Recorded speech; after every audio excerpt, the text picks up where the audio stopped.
Hey, welcome everybody to the Red Pill Nation Hangout. Okay, I'm going to check and see whether the actual sound is coming through this time. All right, let me just, and it's working. Yay, it's working. All right, so I don't know what the hell was going on. Here's the crowdfunding pitch, and then we can get this dog and pony show started. So here we go.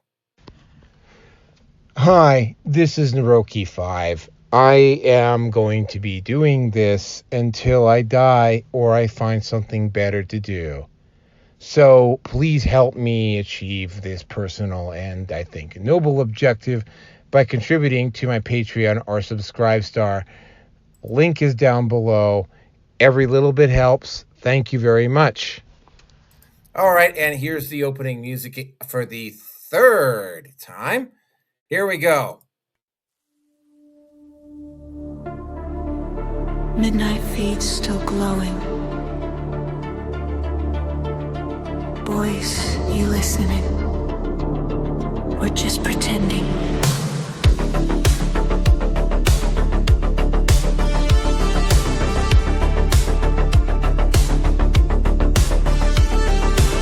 Petitions rising in the frozen west. Cold fire under Alberta's chest. Maps don't move, but the people do. Power hums when the silence breaks through. Minneapolis burning around the edges. Not the players, just the ones near the ledges. Warnings whisper through polished teeth. Order talks when chaos breathes. Screens light up, the story bends. Truth wears makeup, depends who's friend. Welcome to the hangout, baby, stay awake. Every headline's wearing lipstick and fake.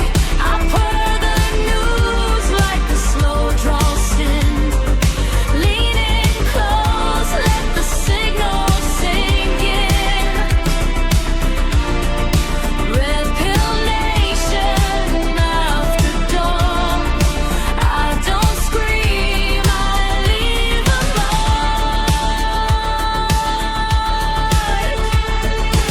mark. A preacher paused by a cameraman's grin. Holy ground with a needle pin. Charges filed, the choir stared. Faith and love did nobody spare. Stereotypes switching outfits again. Watch conviction fold into trend. Say it's growth, say it's brave. Funny how fast belief behaves. I don't judge, I just watch it fall. Patterns repeat like a late night call. Welcome to the hangout, sugar, take a seat. Truth sounds better when it's whispered sweet. I undress headlines, slow and clean. Tell you what they mean between the screens. Red Pill Nation, velvet tongue. I don't fight, I let it be shown.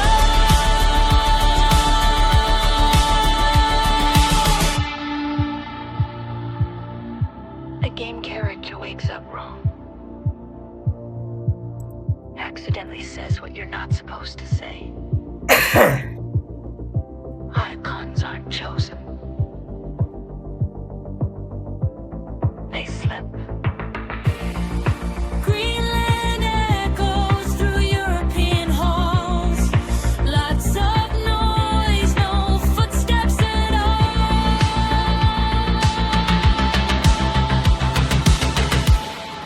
Welcome to the hangout, boys, behave. I don't smell noise, I'll sell the way.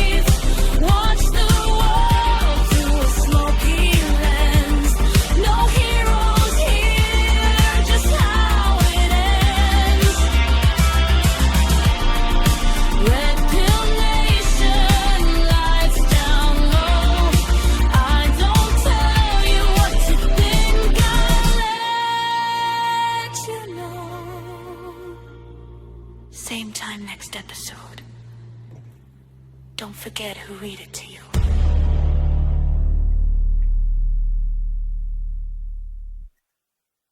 So, yeah, welcome to the Red Pill Nation with actual working sound this time. Um, I'm doing a solo show again. Reason why I had a little bit of a situation go on. I had Roger compose another song. So if you will forgive this indulgence here, I am going to actually play yet another song for you. Just it kind of describes a little bit of what happened. It's actually I can kind of laugh about it now, but at the time it was happening, it was definitely not particularly funny. But yeah, here we go.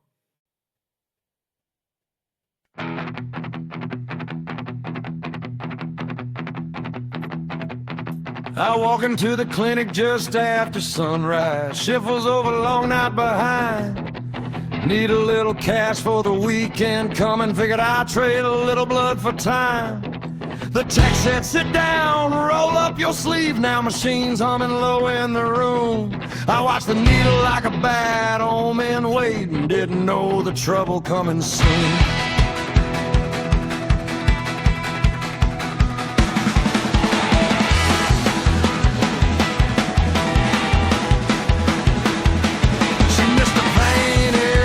Shifted.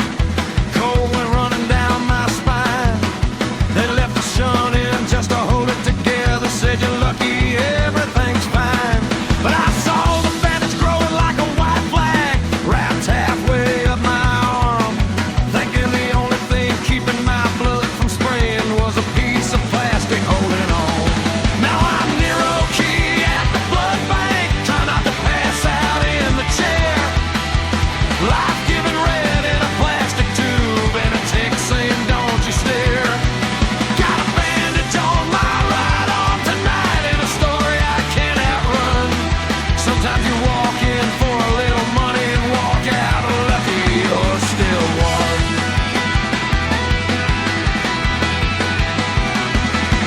Got home and the shock hit later, hands shaking like winter wind. Funny how near miss still finds a way to crawl underneath your skin. And I thought about the show tonight waiting, Mike sitting quiet in the room. But sometimes you gotta breathe a minute, let the spinning world resume. Yeah, the money got ended later, so the panic faded out. But the thought of that needle slipping sideways still leaves a shadow of doubt. Sometimes life just taps your shoulder, says take the night and breathe. Sometimes the bravest thing you can do is simply leave the mic and leave.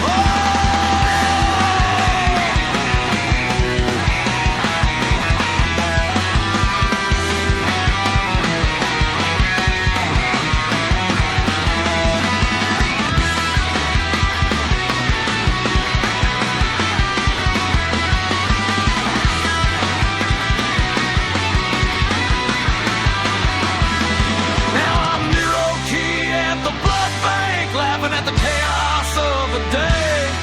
Got a bandage where the needle slipped and a story that refused to stay. Sometimes you trade a little plasma just to keep the lights on bright. But tonight I'm trading stress for silence. We'll pick the show up tomorrow night.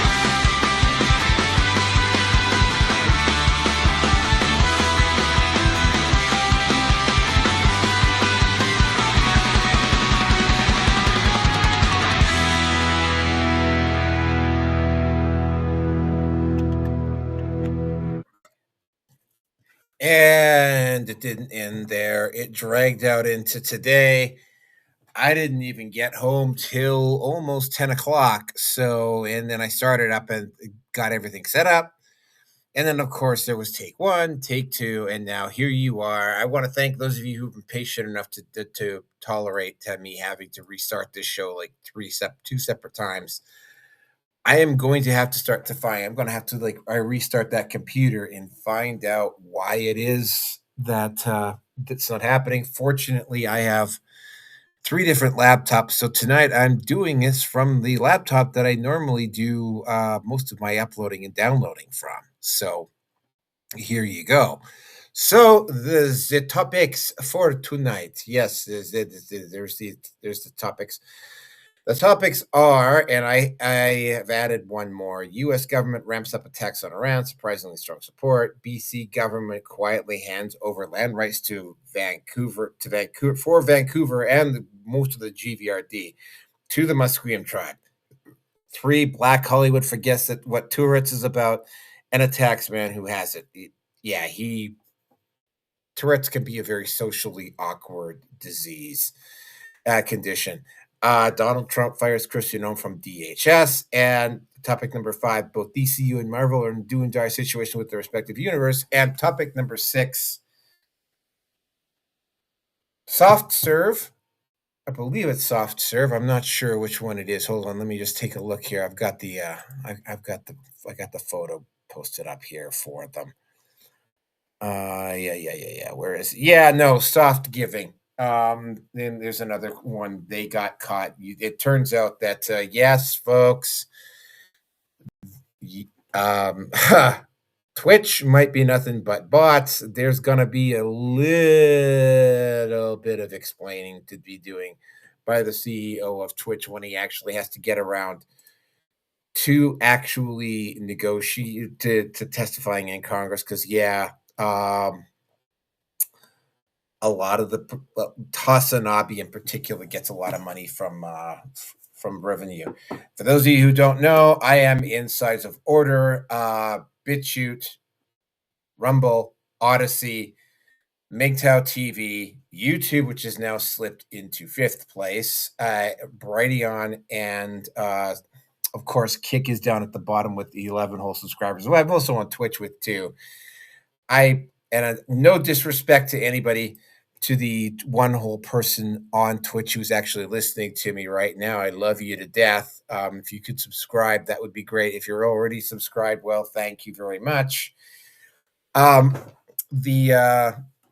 have 2 whole people on Twitch. If I were to lose Twitch, I don't know what I would do. I would be just devastated. But before we get into the show, Facebook, Minds, Gab, MeWe, Getter, TLB Talks, and Tumblr, and there's a few others. All of the links are down below. I can't losing track of all of them. Some of those I hardly ever use, like Tumblr. By the way, that's where I understand all of the frustrated individuals who thought that Blue Sky didn't go far enough to the left. Apparently, that they've all returned over to Tumblr. Yes, that's right, Tumblr. The site that was actually allowing ungodly amounts of porn on its site before they got called out for it.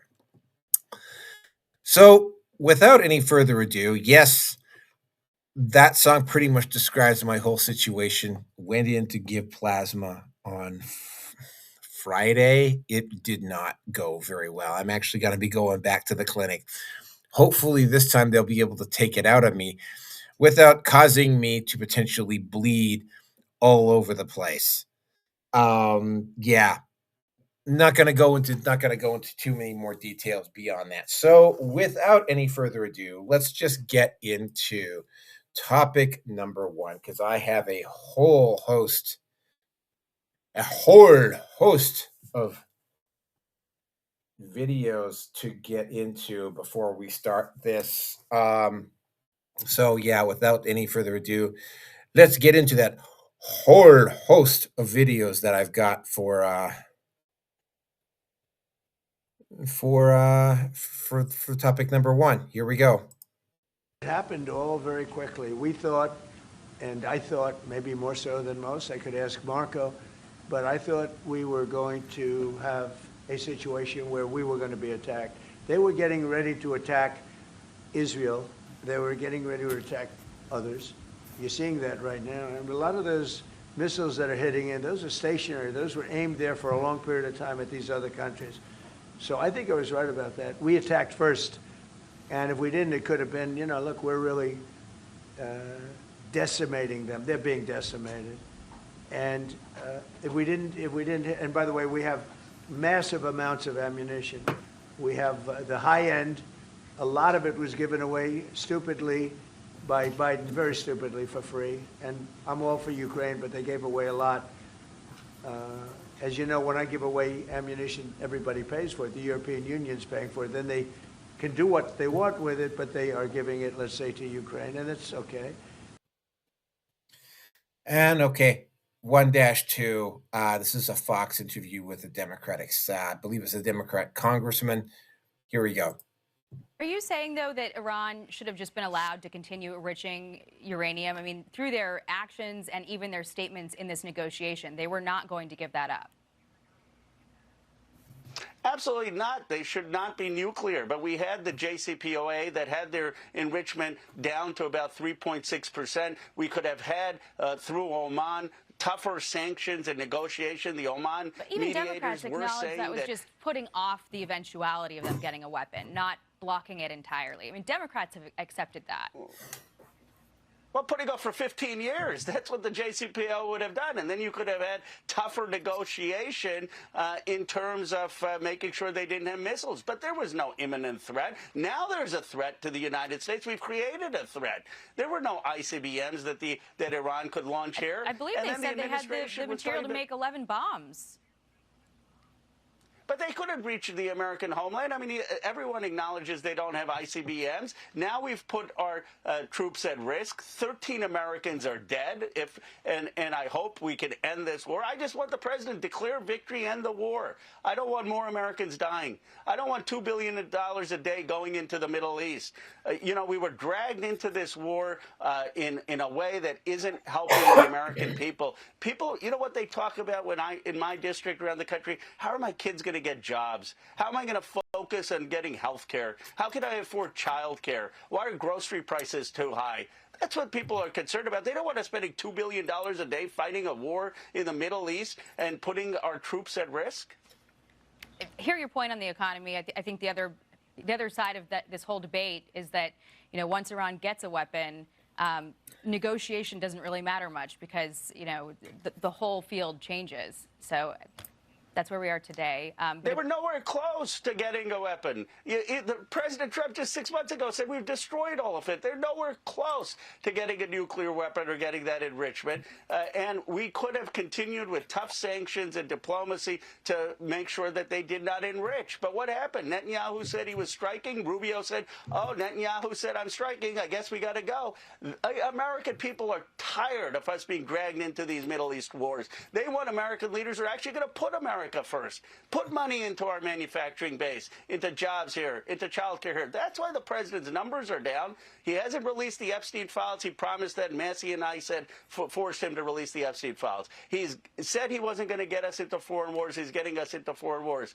I just hope he stops with what he's doing and remembers what he ran on in 2016 and 2020 and 2024. Congressman, I'm sorry we're out of time because there's a lot that the other side would point to with the data points you just said, including that they had material to build bombs and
Yeah, there was a reason why I brought that particular video in.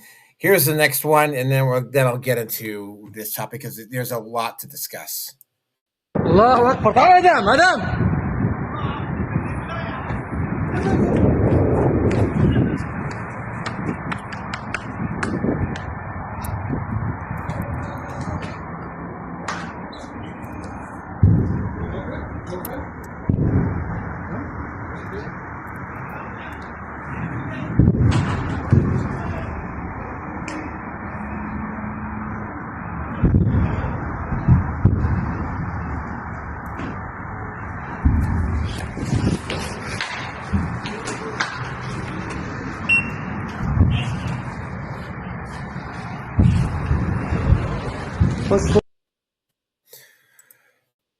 Okay, first thing that I have to talk about here is the fact that, yeah, to say that Iran and the United States have got a history between the two of them is kind of a bit of an understatement. Um, you know, I talked on the last show, I talked about, for instance, the whole issue of the whole issue of the Iranian hostage crisis. Again, very convenient. Again, it should be duly pointed out that those hostages were very conveniently released the same day that Ronald Reagan was sworn into office. I mean, I would say it's probably not a coincidence. That's definitely not a coincidence. Compromised by Israel, Trump is. I'm leaning that way. I don't buy into the bullshit that he sold his fucking daughter to the Jews. I am not going to I am not going to hold every single goddamn Jew I run across on the street responsible for the actions of the government of Israel. I will say that right now. Is the government of Israel innocent of everything? Oh, absolutely, they're not. This has been trouble that was brewing. This was trouble that was brewing during the Biden administration as well. The difference, I suspect, between the Biden administration and the Trump administration is what you've got, and this is a quote from Sam Tripoli, the ceremonial changing of the crime families. What we currently have in office right now is Pax Americana. Now, I have to point out that Pax Americana it's a little bit more relieving than the globalists, aka the Democrats. I mean, the main difference being the fact that with Pax Americana, as long as you're not attempting to interfere with U.S. interests internationally or domestically, you're pretty much left alone. Uh, as opposed to, say, the globalists who wanted to control what you eat, what you consume, where you drive to work, how you drive to work, how in what geographic area you can live, aka 15-minute cities, you know, her like restricting travel, controlling your finances, etc. And that's not to say that Pax Americana won't get there themselves. They might take a little bit longer of a path to get there, but yeah, they might just get there. They will probably eventually get there themselves. The whole issue here being the fact that, I mean, it's also very hard to say, is this just about oil? No. Is oil involved? I'm going to have to lean into a very, very strong yes on that.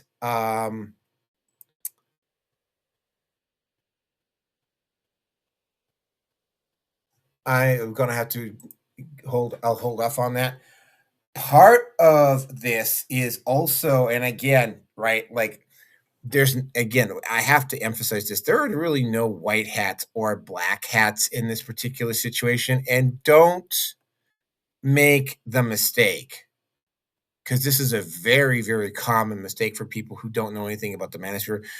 Do not fucking assume the manosphere is full on MAGA or Republican, because they're not. One of the big chief differences between the majority of the manosphere and, say, Pax Americana or MAGA is that the overwhelming majority of men in the manosphere ain't going to pick up arms and go fight in a foreign war.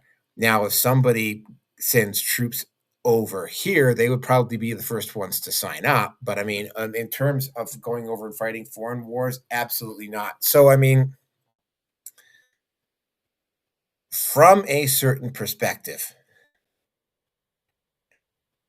the Trump administration or the unelected bureaucrats currently towing the line with the quote unquote Pax Americana faction that is currently running this have probably put two and two together and have likely figured out that the US's ability to engage in a sustained war is going to decrease over a period of time, right? Like, I mean, like as for instance, as the manosphere gets bigger, as its influence continues to expand out and eventually becomes mainstream, and that's gonna be a very mixed result. But overwhelmingly, the men in the manosphere are not gonna go over and fight in a foreign war unless they're already in the armed forces or were serving in the armed forces and are subject to call up, right?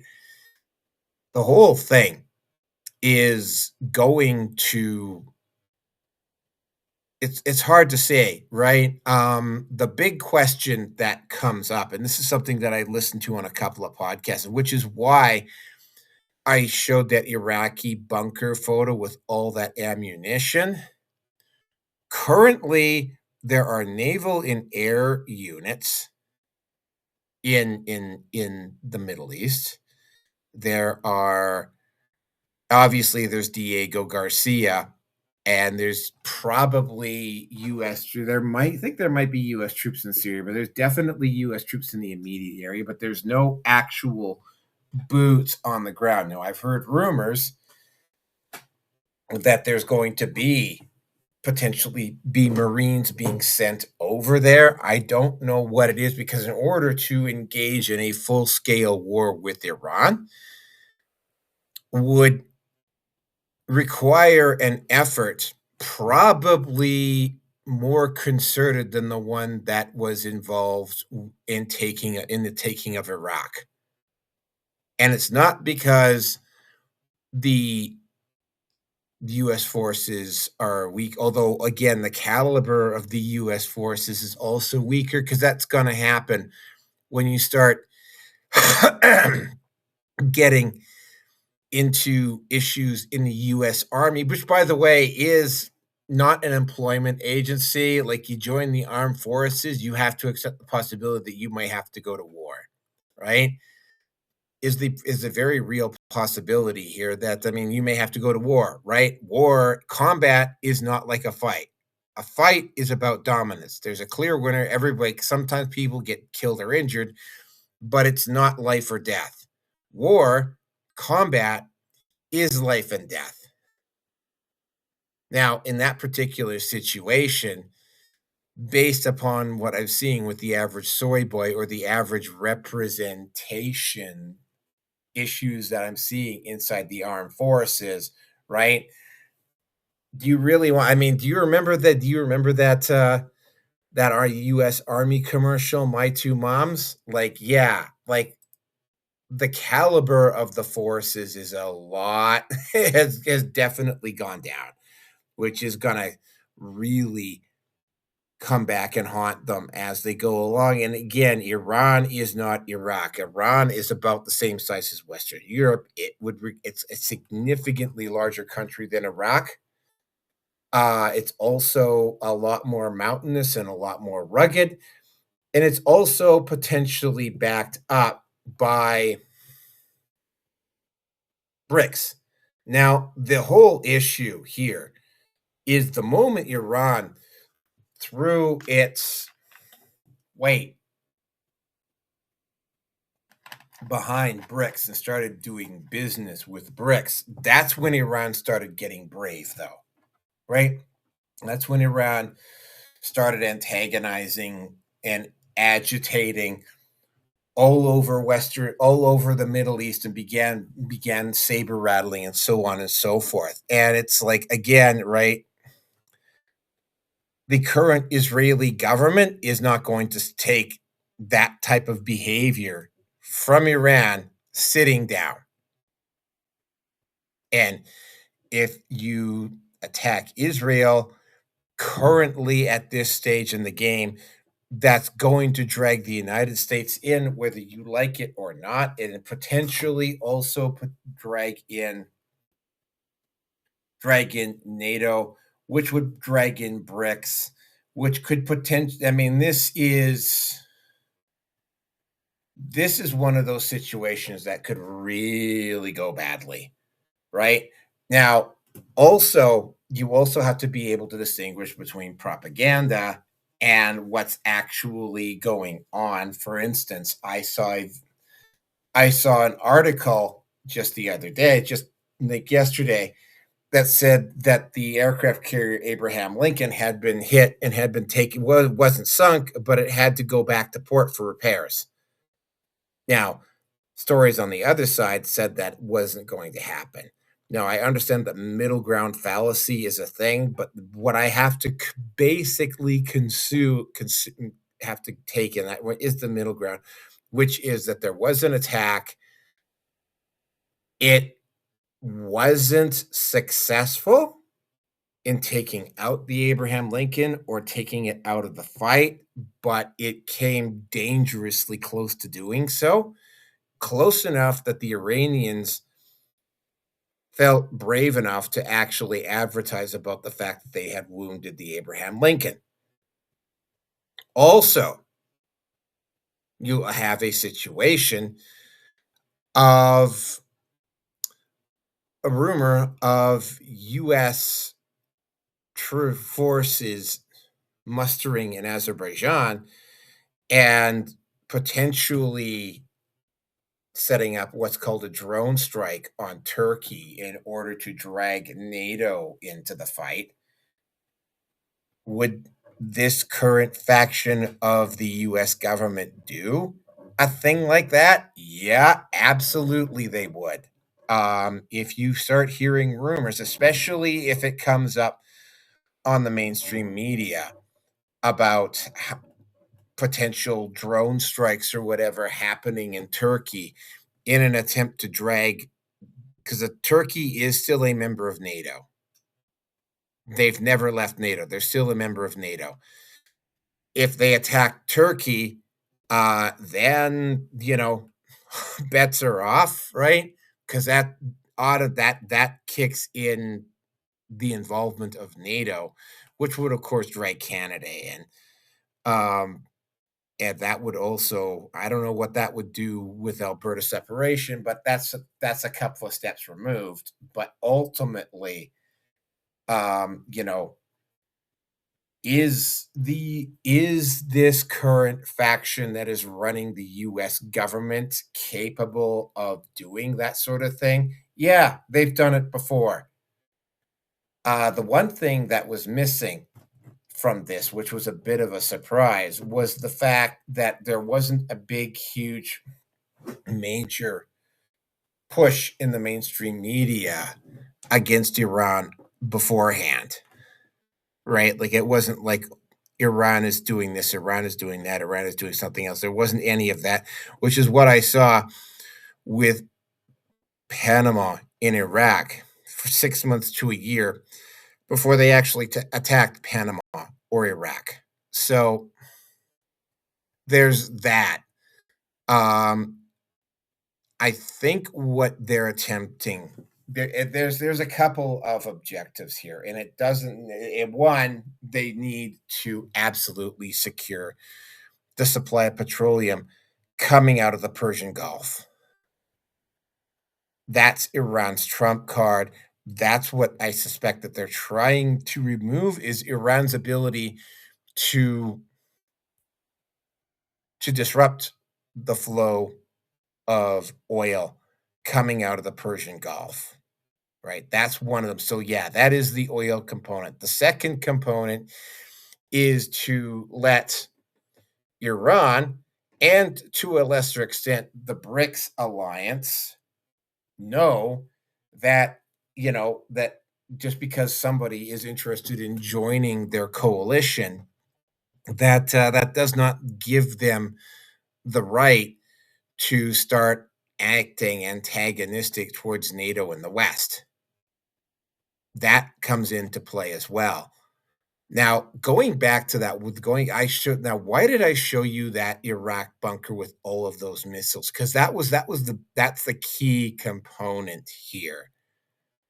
Now, I listened to a podcast, and one of the big issues that you have with missiles in particular is that it's not like building a jet fighter or a tank or something like that, right? Building those missiles, you can only build a very limited number of those missiles each year. Like the most active, I mean, at most, because did research on this, I believe that the place that makes Tomahawk missiles can only make somewhere between 6 and 10 a year. So yeah, both the United States and Iran are both going. I mean, it's like what's going to happen when the missiles run out, and who is going to run out of ammunition first, right? If the Iranians run out of missiles or missile launch sites first, then they'll throw their arms up. If it's the United States and Israel that run out of missiles first, that's when it gets interesting. That's when you start talking about boots on the ground. I know for a fact that there's a lot of people inside the US that are not interested in fighting Israel's war for them. Israel is going to have to. Again, it kind of blows my mind that Netanyahu is somehow still the prime minister there. I don't know how it is that he has not been voted out, but he hasn't. The whole thing with Netanyahu is kind of leaves me scratching my head, to be honest, right? Like, I don't know,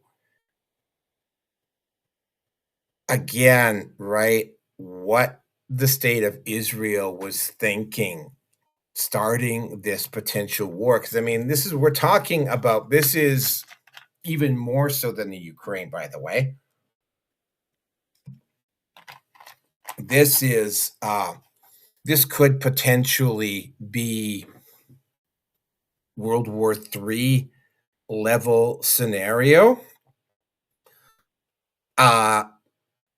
Putting doubling down and hoping that the BRICS and the United States don't have the will at this point to take it to that next level is reckless, incredibly reckless. And again, without me not being a particular big fan of Israel, although again, right, unlike some people, I distinguish between the government of Israel and the Jews. A lot of people don't, but I do. This is really, really dangerous to be doing something like this over something like this, right? Because it's like the next step has to be taken, then the next step. And you also, like, you're not talking about the Cuban Missile Crisis here. There's a lot more moving parts. You also have to factor in religion into this. Maybe not so much in North America, but again, there have been a couple of incidents that have occurred in North America. Most of the incidents have occurred in most of the incidents have occurred in Western Europe so far. Also, we got to point out something here. Although Iran does not necessarily have the missile capacity to reach to fire missiles on North America, they do have missiles with the capability of reaching into Europe. You know, that is also something to be concerned of. So they can hit Greece, they can hit Macedonia, they can hit Crete. You know, it's like they've got their missiles have the ability to shoot out a very long ways, which, you know, again, I mean, I remember very specifically a individual who did I can't remember. Jesus, I can't even remember what the hell it was called now. Game theory implication on Iran's willingness to use nuclear weapons. And his conclusion at the time was that there wasn't enough political will in Iran to force to use nuclear weapons. The issue, though, is that that particular game theory study was based on the current leadership of Iran, and that leadership is gone. Now, will the new leadership be more willing to use nuclear weapons? Yeah, that's the thing. Now, it has the capacity to make nuclear weapons been taken out. Well, I think they probably made a major dent in Iran's ability to make nuclear weapons, but it's not off the table. They may have had, like, when they were doing, for instance, the search for WMDs in Iraq, what they did find in Iraq was they found that Saddam Hussein was a lot closer to getting a nuclear weapon than they thought he was. And Iran has had 2 decades to do the research to go even closer. And yeah, there was the Stuxnet virus, and there's been issues, and it's like, again, right, ever since Iran threw its weight in with BRICS, um, you know, they've been getting a lot more aggressive and a lot more pushy towards the West, in particular with Israel, with this sort of thing. So it's like, yeah, perhaps it's not entirely surprising that they decided to make this move. This move, I don't think, is necessarily entirely about Iran. I think this move is also to send a message to BRICS that they cannot just be randomly allowing countries in and then looking the other way when they use their position with BRICS as a potential motivator to be attacking, to start getting belligerent and exporting revolution all over the world. So yeah, are the Iranian people going to overthrow the government? Well, I mean, I can't remember a mass bombing campaign where that particular tactic worked. It didn't work with Germany back in World War II. It sure as hell did not work with Iraq in Gulf War II. Didn't work when they were bombing Hanoi with Vietnam. I don't think it even worked with North Korea to a certain extent when they were heavily bombing North Korea during the Korean War. So yeah, jets and bombs by themselves will not get the Iranian government to be overthrown. I think the generals inside the US have figured that out. So there is a possibility this is just going to be a short-term war. It better hope it's going to be a short-term war. But I mean, it's hard to say. Again, though, there's also the long-term implications here. The United States in the West know that their ability to engage in a long-term conflict is like that window for them to do it is going to get smaller and smaller as this goes along because of what's happening with all of the internal pressures that are happening inside their own countries. Uh, Also, got to point out that both Russia and China both have, and Brazil to a certain extent too, like all of them except possibly for India, have got some serious internal issues inside their own countries that might force them to have to play the hand, especially if the US has to put boots on the ground in Iran. Because, yeah, because I mean, the moment boots hit the ground in Iran, yeah, that changes everything. And it changes everything in terms of what the US has in terms of flexibility, in terms of what it can do and what it can't do. And yeah, very dangerous, very flexible, really, really taking a like somebody is really rolling the dice here. And Israel, the left has completely abandoned Israel. The right is maybe about 30 to 50% against Israel. The thing with Israel and the right, political right in the United States is that there's a substantial faction of individuals on the right, the libertarian faction in particular, that is openly questioning why we should be getting ourselves involved in yet another foreign war. Why should we, especially with a corrupt regime like the one that's currently in Israel?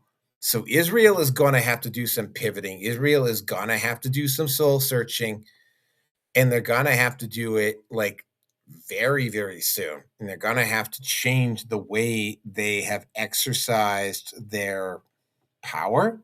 They have exercised their military capability up till now because they cannot do what it is that they've been doing up till now and continue to survive as a nation.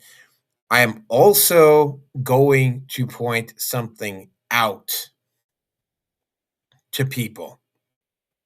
From the river to the sea, Palestine will be free is a genocidal statement. Okay, it sounds really catchy and it sounds really nice, but it is a genocidal statement. Okay? Um yeah, the whole thing that's going on with Gaza plays into this. But again, whether we like it or not, Iran has, from where I'm standing, it looks very much like Iran was been using its involvement with BRICS to engage in a much more aggressive campaign against Israel in particular, and the West into a lesser degree. And yeah, I'm guessing something had to be done. Like, Iraq, like for instance, the reasons why they had to event that one of the lesser known but actually critical reasons why Bush had to go into Iraq, for instance, was because the Saudi royal house was dragging its ass, and Syria was dragging its ass, and Iran was starting to saber rattle, and China was starting to saber rattle with Taiwan again. And and all of this started happening after 9/11 because of perceived weakness of the US military, right? Oh, yeah, and Saddam Hussein was doing some stuff like not selling his oil using US dollars. So well, the best, and it's not a particularly moral move, but it makes sense from a strategic point of view. What you do is you go in and you mop up the hold on. The Iraqi army and its armed forces in about 2 months, and suddenly China and Iran and Syria and the Saudi royal house are suddenly cooperating again. Yeah, you have to include that as a possibility. This might be a move to try to get the BRICS alliance to actually stand up and pay attention. Just a possibility here. But you know what? With that, I'm going to move on to the next topic here. There's a bunch of videos on this one as well. But let me go into the next topic here. Yeah, I'm using another computer and I had to clear a bunch of stuff out of my way to get to it. So yeah, topic number 2. Oh yeah, the BC government and land rights. Wow. This is another one that might be going on for a while. I got a couple of videos on this one. Starting out with this one right here. Where the hell is it? There it is, this guy right here. Vancouver, British Columbia now belongs to the Musquem Indian Band, along with the cities of Burnaby, New Westminster, Richmond, North Vancouver, West Vancouver, and parts of Coquitlam Delta and Surrey.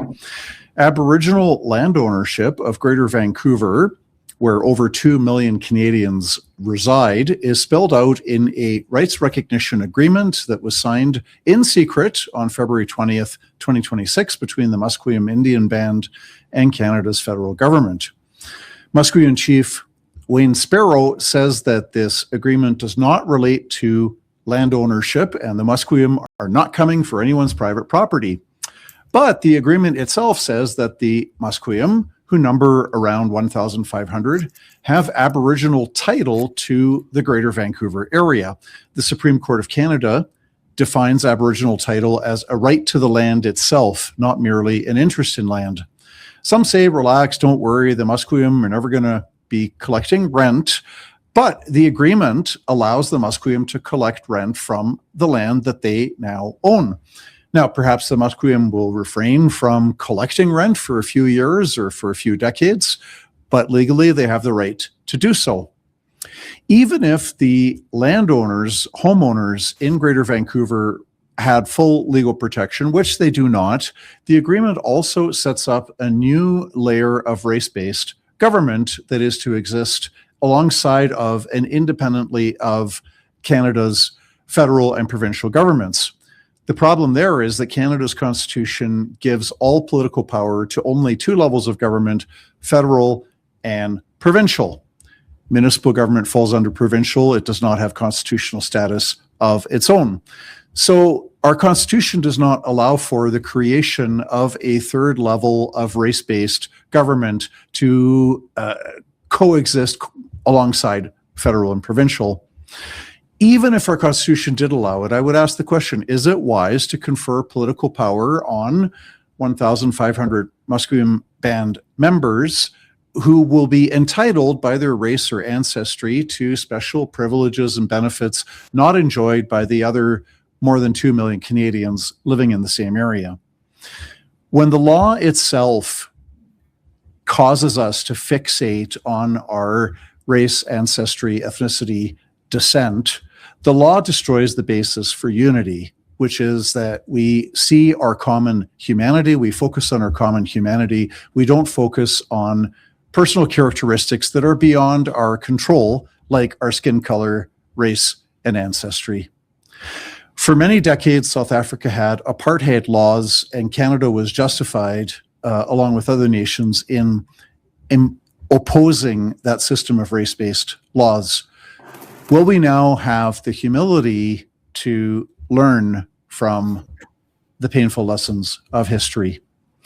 Giving 1,500 Musquem Band members legal ownership of Greater Vancouver and creating a race-based third order of Aboriginal government is not the way to reconciliation. It is a recipe for strife, conflict, hostility, and mistrust. The Canadian government is allegedly handing control of Vancouver over to the Musquem Indian Band, according to Juno. The Canadian government is allegedly handing control of Vancouver over to the Musquem Indian Band. According to Juno News, the Liberal government is refusing to publicly release an agreement recognizing Aboriginal title over a vast area of British Columbia, including Metro Vancouver and surrounding areas, a decision that could affect nearly 2 million people. When courts describe Aboriginal title as a prior and senior right to land, they are making a precise claim in Canadian constitutional law. That Indigenous title does not derive from the Crown but predates it. And because it predates it, it can be legally superior to later grants of land, including fee simple ownership. That means Aboriginal title holders would carry primary bargaining power in development, land use, and regulatory decisions across one of the most densely populated regions in the country. For years, Canadians have been subjected to land acknowledgements. We were told they were just words, respect, or acknowledging history. Meanwhile, HR departments turned them into moral litmus tests. Schools taught children that Canada's foundation is inherently illegitimate. In the residential school, Musgrave's hoax hardened the emotional atmosphere to the point where questioning any part of the story becomes taboo. All of this served one purpose: to lay the moral groundwork for an assault on private property rights in Canada. Now, the constitutional architecture of ownership is being quietly redefined, and most Canadians are unaware. There are no prominent press conferences or national debates. There isn't even a transparent release of the agreement, all while the state-funded media barely touches the issue, preferring that the average Canadian remain in the dark. Property rights are not a luxury of greed. They are foundational to any free society. Historically, movements that frame property as theft rarely stop at moral condemnation, but rather move towards total control.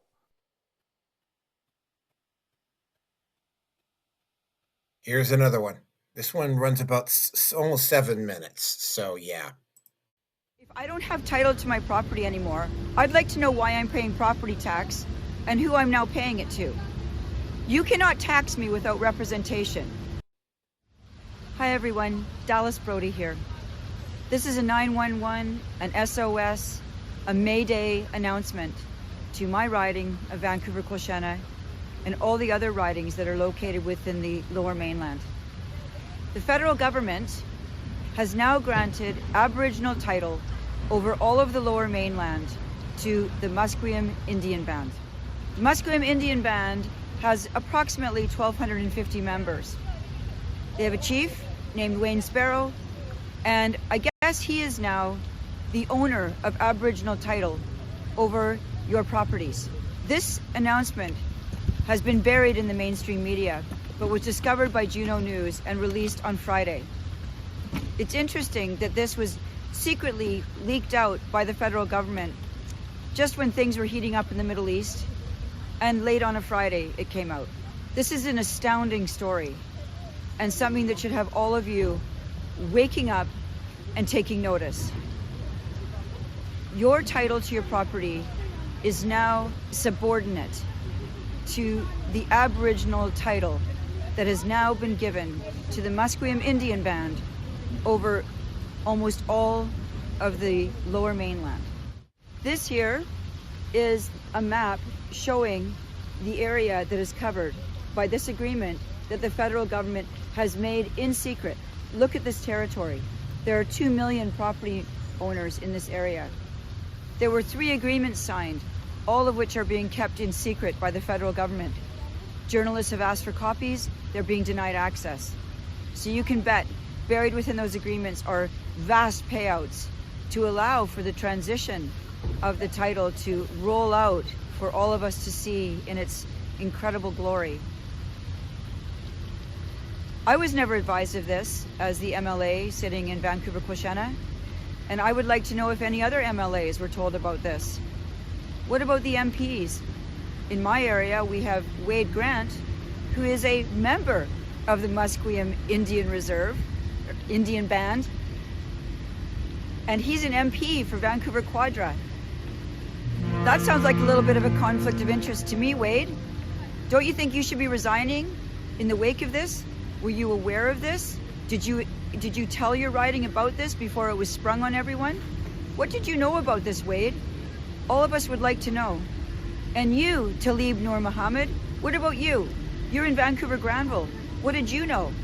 Both of you are the MPs that cover my riding, and I would like to know what you knew before you granted title away from all of the constituents in your ridings to an Indian band of 1,200 people. And let's think about this. If I don't have title to my property anymore, I'd like to know why I'm paying property tax and who I'm now paying it to. You cannot tax me without representation. As far as I know, I'm not entitled to vote out the council of the Musqueam Indian Band if I don't like what they're doing. This is taxation without representation, and I'd like to know precisely the details that they've reached around this issue. British Columbians who own their properties in the lower mainland have been paying taxes on their properties since they've owned them. This is an outrageous betrayal of their rights. It is terrifying to think that this has been done in secret by our federal government against its own people. I was awake all last night thinking about this and wondering how this possibly could have been allowed to happen. I call on Talib Noor Mohammed and Wade Grant to immediately make a statement that you are against this, that this has to be stopped in its tracks. And I call on the other MPs who are in the other ridings, Burnaby, West Van, North Van, parts of Coquitlam. This is all your problem too. You should be calling a stop to this. This is going to be extremely bad for all of your constituents, and you know that. So Wade Grant, you have a special duty here, not only a duty to stand up and say you oppose this because it's against the vast majority of the constituents in your riding, but you should also resign immediately, because if this proceeds forward, and actually you probably knew about the negotiations as well, you are in a grotesque conflict of interest. Shocking behavior. But why am I not surprised, Wade? And let's be clear here. This is not fear-mongering. This is reality. The title to your property is now defective, damaged, and your property value is tanking right now. I cannot believe this is happening in our country. This is a land grab. This is collectivization. We are now this far away from complete communism. And I cannot believe I'm standing in a country that I once knew and watching this happen. A One BC government, when I am Premier and we form government, we are going to immediately stop all of this nonsense. A government has to act for all the people in this province, all the people in this country, not a special 1%. And let's be clear, this is never going to go to the average Indigenous person who's living in a crummy place on a reserve that's an absolute mess, while the chiefs and council roll around in their gorgeous cars and their private planes. We will stop all voluntary transfers of land, money, and power to these chiefs and councils. We will repeal DRIPA 100%. We will declare UNDRIP of no force and effect in this province. We will demand that the federal government amend Section 35 of the Constitution Act of 1982, and we will require that all of these bands in BC, 200 plus bands, be converted into townships and municipalities and behave like proper government, and every member of that band be given fee simple title to the land on which they are currently living. We cannot go forward with these race-based laws. It is ruining our country. We are losing our property values, we're losing our way of life, and this is not helping Aboriginal people. There is a bigger agenda at work here, I know it, because average Aboriginal people are never going to benefit from this. I guarantee you that. And I'll guarantee you this, the average British Columbia is never going to benefit from this either.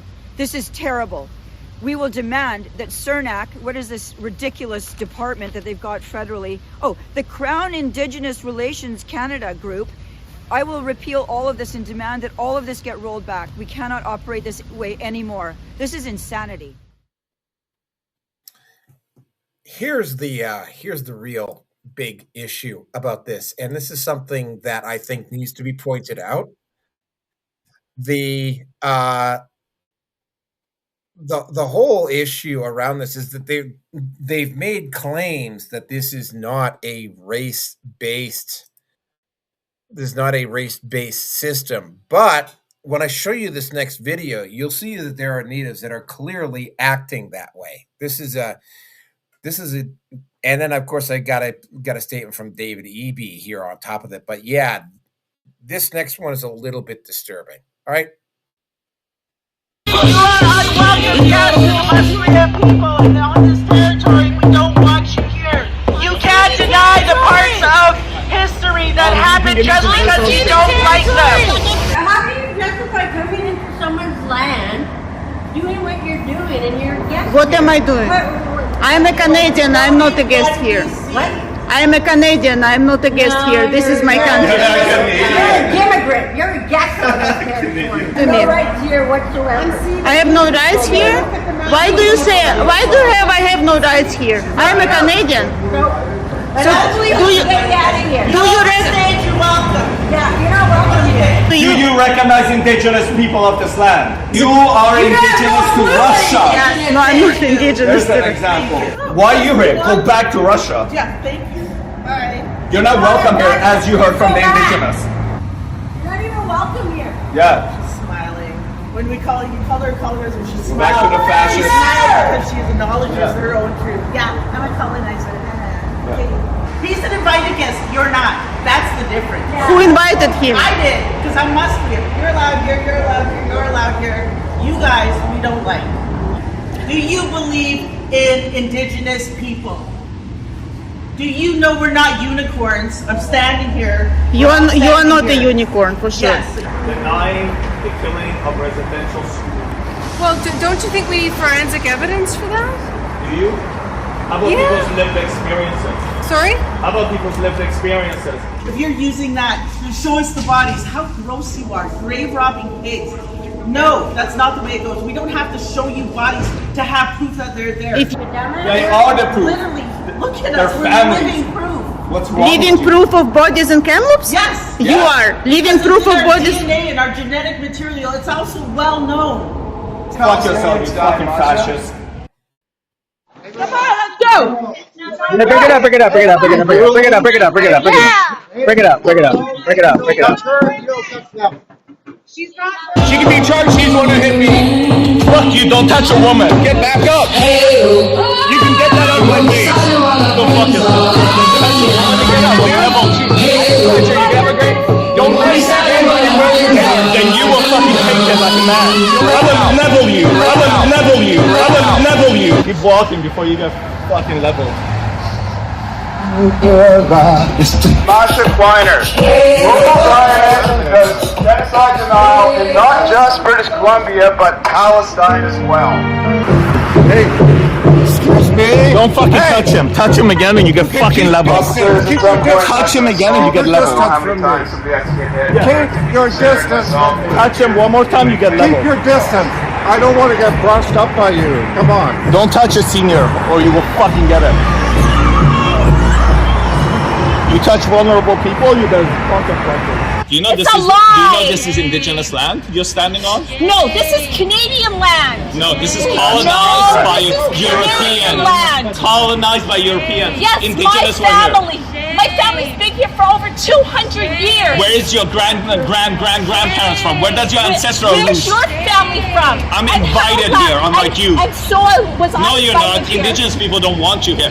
Your ancestry leads to Europe, which doesn't make you from this land. Oh yes, it does. No, Because my family made this country. Oh yes, they did. No, my family worked in the landmines. Through military. My family worked in building the railroads. What did you do? I came here to challenge you in the favor of the indigenous people. Oh. And you're incorrect. This is indigenous land. It's indigenous land. Fathers raised me to say, never be afraid of your enemy, and I'm not. This woman who stands here on her own land is not afraid of Dallas Brody and her cohort. There is no reason why they should be actually here right now, spreading hate.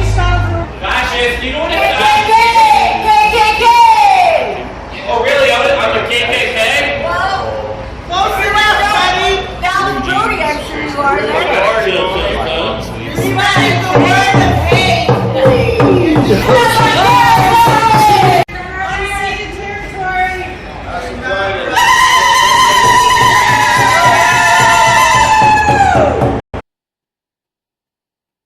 Yeah, yeah. Two of those guys are not even native. What the fuck does Palestine have to fucking do with native land claims on the west coast of North America, which is almost the total opposite side of the globe from where Gaza is taking place? Wait a second, hold it. That's the thing, right? Like, that's the core of the people that will likely try to push this race-based stuff down the line, right? Ironically enough, you heard them towards the end. They actually accuse these people of being white supremacists. Wow. Okay, well, first of all, I'm not. I also happen to be native, so it's like that doesn't really that doesn't really apply to me. But anyway, yeah, still one more. This is just a short one for 40 seconds. All right, here we go. Agreements with First Nations, including with Musquem and others, pave the way for the $50 billion in final investment decisions that are coming forward just this year, and the $200 billion in final investment decisions that we are targeting over the next 10 years. With uncertainty, those projects will not move ahead. So if the member wants to govern this province, he says he does, wants to be the leader, does he support this work? We support the work. I attended as a witness. I was honored to attend. I support the federal government's work on this. I've reviewed the agreements. It is what the federal government needs to be doing. Does he agree with that? Wow. Yeah. You're seeing a consistent pattern here. Absolutely seeing, you know,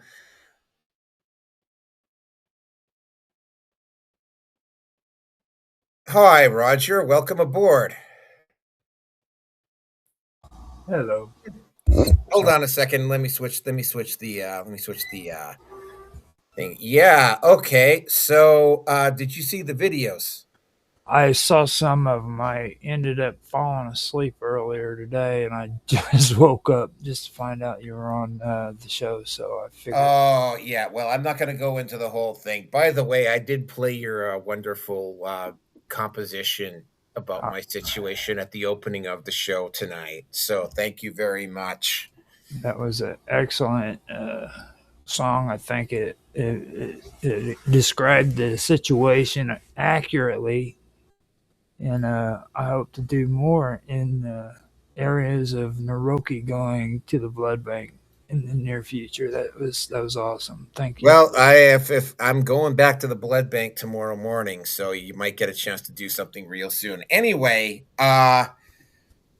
you've heard me talk about this for a couple of weeks now. It's because it's almost 2 weeks old, but this actually plays into that. The pattern seems to be like, and again, like, we will be doing another issue on the West Coast in regards to land claims. They claim that this wasn't about property. Next week, there is another reservation up on Vancouver Island that are evicting all of these residents that have lived in this trailer park since, like, some of them probably since the late 70s, early 80s, to quote unquote make room for their own people, even though they've got a substantial amount of undeveloped land on their territory. So they're claiming that this isn't going to affect people living on property, but it is. Now, I don't know. Did you see that second to last video though? I was actually able to watch most of them. It's really strange how it's working out in Canada. Like, here in the United States, we didn't set arrangements up with the Indians like you guys have, and that's just really amazing. Like, the greater part of Ontario is what they're claiming that.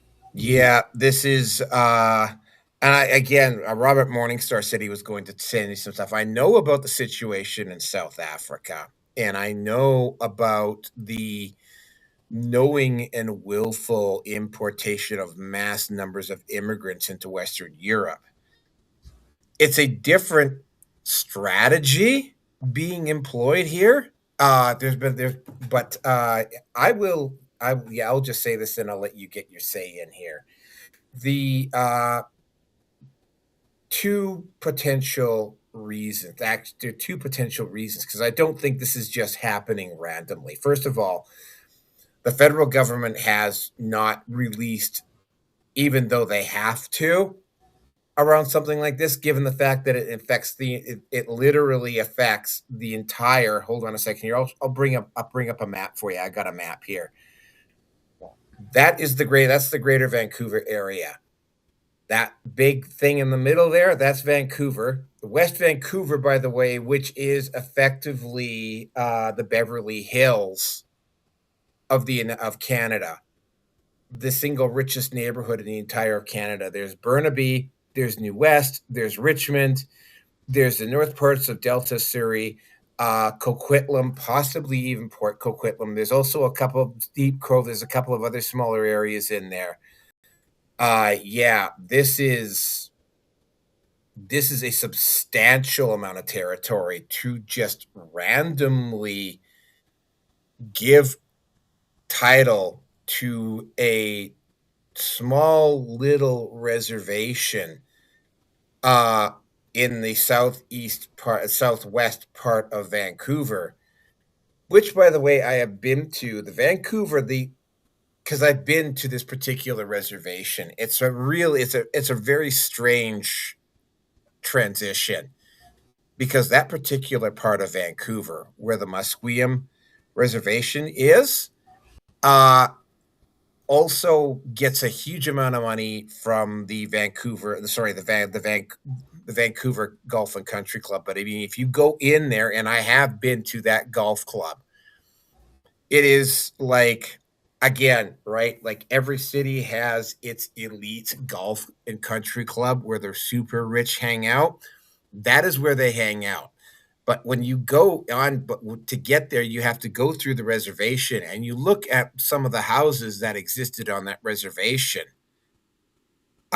Dilapidated shacks. You can see there's almost poverty occurring. And then you get to the actual golf course itself. And it's like, it just goes from that. It's like you turn a corner and you're in one of the wealthiest or one of the most moneyed parts of the Lower Mainland, right? Because it is literally, it's the golf course where all of the super rich have memberships for, the ones that play golf, I mean. Over 2 million people live in this area. They released this particular treaty.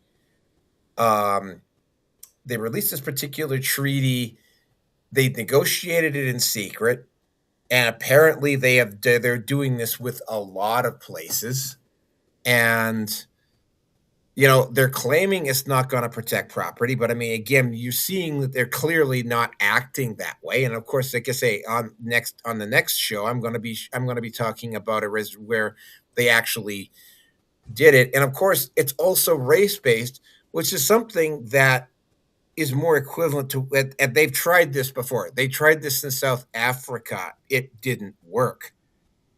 Also, right, Vancouver has a severe housing problem, right? Like probably the worst. Like, I mean, you hear about New York and you hear about San Francisco.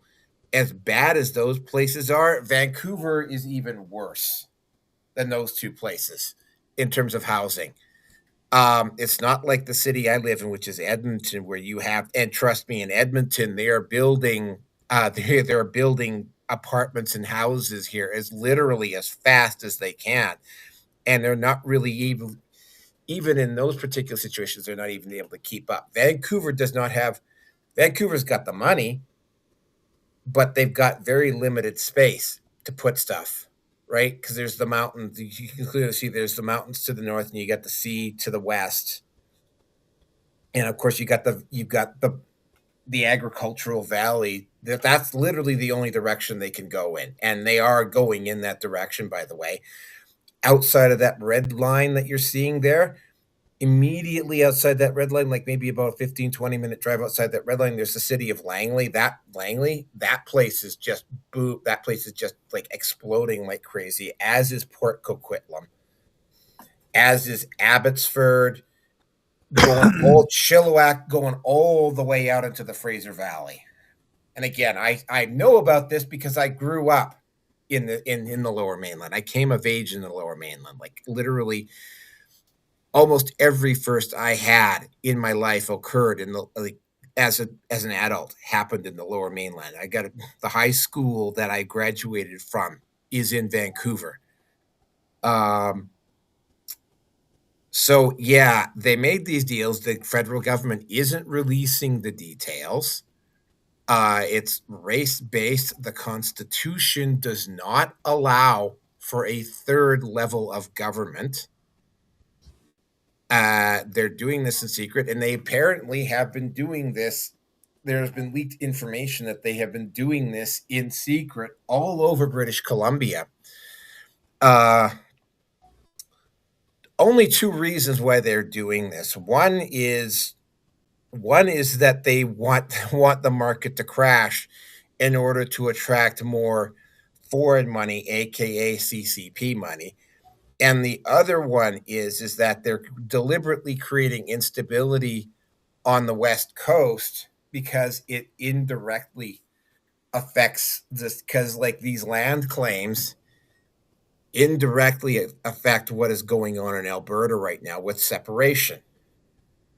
So yeah, this is a very, very complicated situation. It leaves me kind of scratching my head as to why the federal government would knowingly destabilize their own country.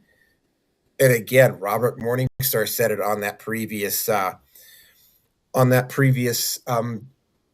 live stream that I was on when I was on with Jaffe here a few days ago. Deliberate, and you have to start to take into. I have to start taking this into consideration. Yeah, just giving you a heads up, Roger. Like 485, there's an extremely heavy Canada content. Unfortunately, we won't be talking about eating horses, though. That's sad. Yeah, we won't be talking about no horse eating, but there's a. This is potentially, because I mean, if they're doing this in BC,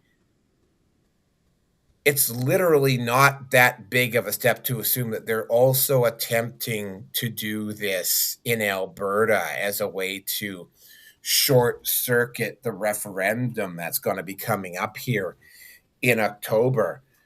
The natives have already tried to short circuit the petition signing. And the petition signing, by the way, which was supposed to go to May, is apparently only going to go until April right now, because the natives are trying to limit the window that Alberta residents can sign the petition. Here's the thing: blocking that petition really isn't going to stop the referendum, because the referendum is going to happen in October anyway at this point, regardless of whether the petition gets signed or not. Danielle Smith has also, and I'm kind of drifting away from the topic here, but these two topics are kind of connected.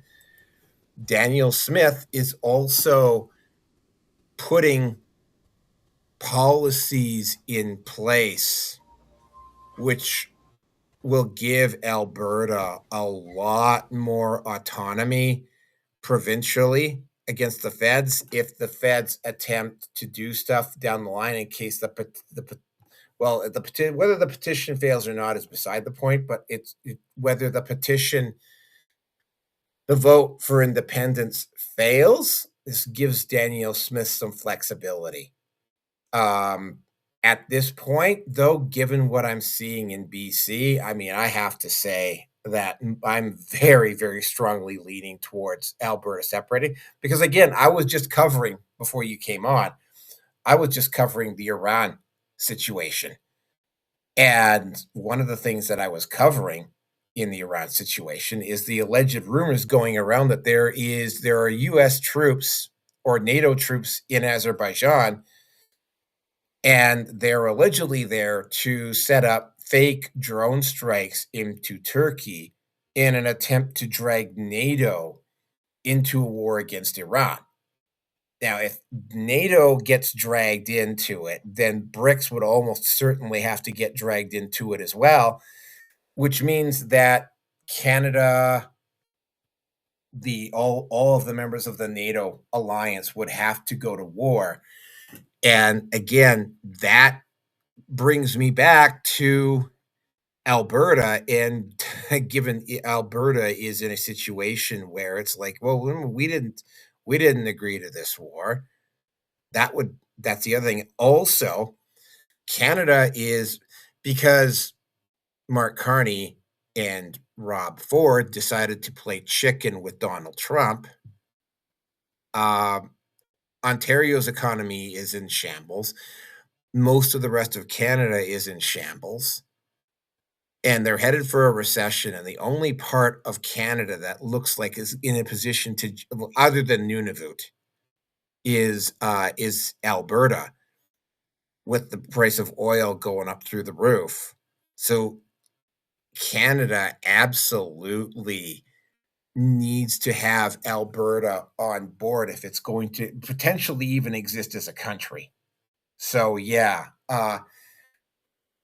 deliberately creating instability in British Columbia. By the way, BC is a net contributor to the provincial transfers program. They don't contribute as much as Alberta does, but they contribute. They're a net contributor, and so is Ontario. So what is effectively going on here is that the federal government is knowingly creating instability in the two other provinces, which would be net contributors to the transfers program to keep things consistent all across Canada at a time when the province, which is still a province right now, is potentially going to be leaving. So yeah, Canada is in a lot of trouble. If they again, but going back to this, it's like, yeah, there's multiple reasons for doing it. The fact that they dumped that this, and again, because we already covered that first land claim about a month ago, right? The fact that yet another treaty was done in secret, and allegedly they're doing this again with other native bands in British Columbia, and having the premier of British Columbia, which is the equivalent of a governor for our American friends here, is really disturbing. Anyway, I've gone on long enough about this. So Roger, you can throw your 2 cents in.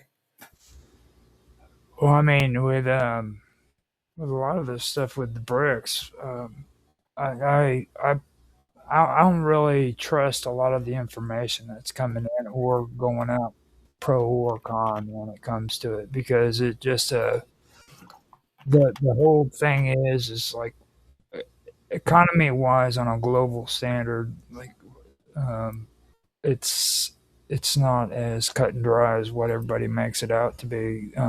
Yeah, they have been expanding and getting a lot stronger and stuff. But I can also see where a lot of the stuff happening when it comes to BRICS, especially concerning Trump, where a lot of other countries that aren't a part of BRICS feel that this is a threat to their economy. You know what I mean? And when I look at a lot of the things that have taken place on a global scale when it comes to the United States, I don't see a lot of positivity coming out of that. You know what I mean? There was a lot of messed up things that took place, especially during the 20th century. And it's not really good, particularly the United States and England. You know, they've had some pretty horrible things. I was talking on my show the other day about De Beers and how that came about being, and I believe on Jaffe's show I also mentioned Cecil Rhodes, which happened right before the 20th century, and all the things that were connected with South Africa when it came to that, you know. And there's one common theme that goes on with British politics that I notice when it comes to like Cecil Rhodes and pretty much everything when it comes to English politics, but like Ireland for one thing. You know, when Rome occupied England, for some reason they didn't want to conquer Ireland, and me and Mark got into a conversation about that. And from what I take from that is like it was so far away from Rome that people who were in the military in England had the ability to keep information away from them and was able to make the armies that were there in England during that time period very, very powerful. And it's because they knew about the rich minerals they could pull from Ireland without reporting it back to Italy. And the same thing goes when it comes to Cecil Rhodes. When he went down and he founded Rhodesia, he had a close net of friends who were in power with him. And it was still, an imperial province of England, but it was very close net and very quiet. And he was able to pull a lot of power and influence from it. And it went from there into what it finally became, which to me, I honestly believe that other than apartheid, I believe that they were also trying to create like an autocracy, because a lot of people who believed in that movement were going to South Africa. So it's really strange how all of this is working out. You know what I mean? It can be very deceptive. So I wouldn't really trust bricks too much when it comes to all that, because it might look really nice and interest, like they're really trying to help out their memberships out, but in reality, I don't know. It's just like with the EU, when I found out what a super nationalist organization was, that really blew my mind. So I wouldn't put too much trust in a lot of this stuff and do research on it, because it gets pretty deep. So Yeah, well, like I said, Robert Morningstar was telling me that what you're seeing in BC, again, you've got the flood of immigration going in Western Europe. You've got that situation down in South Africa, and now you've got this, and it's like, yeah, you have to stop and seriously consider the possibility here that, a lot of this stuff is being orchestrated not by although with Mark Carney, it is definitely being orchestrated by the globalists. But like the UN is specifically interfering in internal, at least in the they are also interfering in the internal affairs of the United States too, but they are also deliberately destabilizing Canada at the same time. And again, right?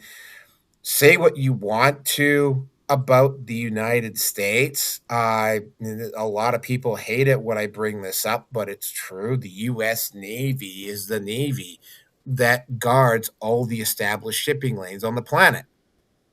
It's their Navy that patrols and makes those sea lanes safe. Yeah, they're doing it for their own selfish interests, but other countries benefit because they don't have to expand their own navies to protect their own ships up to a certain point. And if the United States has to turn inward to deal with internal pressure, that naval protection is going to be gone. Like, that's the first thing that's going to disappear, right? And it's going to turn into a free for all. And you're going to see, if you think you have a pirate problem now, like, wait until the U.S. Navy has to start pulling back, right? But getting back to what's going on there, it's like, yeah, deliberately, I mean, keep in mind too, when it comes to Vancouver, the real estate bubble there did need to be popped. I mean, the price of houses in Vancouver is, again, it's the most expensive in North America. Again, you hear stories about New York and San Francisco. On a dollar per dollar basis, Vancouver is more expensive than those two places. Like Vancouver is like literally, I mean, even if you're making six figures a year, you still wouldn't be able to afford a house in Vancouver, right? Yeah. You know, I would like, and I mean, a lot of my relatives live in Vancouver still. And it's like whenever I've discussed potentially going back, the first thing they tell me is that, like, it's not the place you remember. You're probably better off where you are. And I mean, I have to admit that I am, right? I mean, so anyway, that is pretty much it for this particular topic. Now, with this too, though, I also want to point out when I said go deeper, you have to do research into terms like they use terminology like global south and global north, and especially with BRICS, global north it's not really geographic, but when they refer to like global north, they're talking about rich developed countries like Australia or New Zealand in that region, whereas global south would be ones that aren't as developed, like countries in Africa, Asia, Latin America, and stuff like that. So that's kind of what you've got going on there. You know what I mean? So that is very important. Kind of do the research on that, because you'll start finding out there's actually things going on, like you said, under the radar that people aren't aware of. I personally believe there's a war going on that the general public's not aware of. So that's all I got to say. If you were listening to Coast AM, I can't remember what his name was. That remote viewing guy, the blonde remote viewing guy. I can't remember his name. He talked about how World War III was already started. It was his exact words is that World War III was going to be like a slow boil, right? Yeah. And that's exactly how it's going at this point. Anyway, let me get on to the next topic here. So the next topic. Oh, okay. This is a bit of a fun one, but I've got a video about this one. Yeah. Somebody with Tourette's said something at BAFTA. Oh, two black guys were handing out an award. And it got caught on camera, and I covered it on the previous show, but apparently Black Hollywood is too fucking stupid to understand what the concept of Tourette's is. By the way, the one who made the most noise on this, I actually called her out on Twitter and she blocked me. And there were a couple of white knights that came over and actually tried to run block for her. But anyway, I got two videos. One of them is 10 seconds, and then there's one about 2 minutes and 19 seconds. I'm going to play both of them. Okay? So here we go. Dora and I are delighted to be presenting the first BAFTA of the night for a vital part of movie making. We're here to celebrate. Yeah, he said he was basically screaming. He was with the Tourette's, and he screamed out he screamed out the word nigger is basically what he did, right? Like the two presenters were told that this guy had Tourette's, so they knew it was going to happen. However, the woman that I called out on this, not only was she unaware of what Tourette's was, but when she got told what it was, she had her head shoved so far up her ass that she doubled down. But anyway, and this is going actually, strangely enough, this is going to be the last video of the show. Then we're just going to be doing topics. So here we go. I have Tourette syndrome. It was diagnosed over 30 years ago. As you might be able to tell, I'm also a very proud black man. I also have coprolalia, which means I sometimes tick socially unacceptable words, including the N-word. So you might imagine I have some thoughts on the BAFTA controversy. Let's go. So I know everyone has a lot to say on this incident.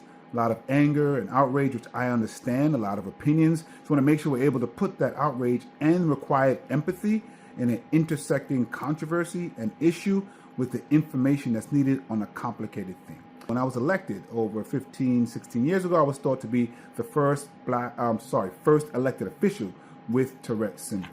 And thankfully that is no longer the case. And people with coprolalia only make up about 10 to 30% of people who actually have Tourette syndrome. It's important to remember that it's not just a lack of a filter, it's an involuntary compulsion, whether it's vocal or body movements, and it can also include very bad intrusive thoughts. Now, before I was diagnosed, my mother saw a 2020 special. It actually had a man who was white, and his tick was one of his ticks was the N-word. This was over 30 years ago. I'll pause there because I'm going to come back to it in a moment. Now, obviously, we want to practice care when we're speaking about the person who has Tourette syndrome, who is the ticker, because they also require some grace and some consideration. Regardless of the reason, a word like the N-word can cause a lot of harm. There's some spaces where it's not just about whether you're making noise, whether you're moving in a way that people might be a little uncomfortable. This is a very specific thing. So I'm only speaking about the N-word and use of it in different spaces. You also have to provide empathy and care for people who are receiving it, like Delroy Lindo, like Michael B. Jordan, like the thousands, if not more, of people who heard it. They deserve some care and compassion as well, and I believe that's where the ball was dropped. I don't think there was enough care that was provided. And there's some ways I want to talk about how we could have and how BAFTA and others can do better in the future. Back to that 2020 special.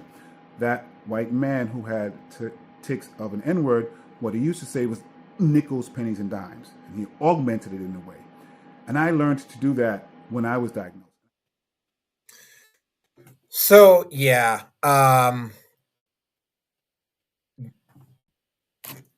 Yeah, like I said, not only was there this, I can't remember what the hell her name was, Grace something or other. She just, I absolutely lost her shit. And when she got called out on it, she was so high. Can you hear me, by the way? Hello? Hello? Hello?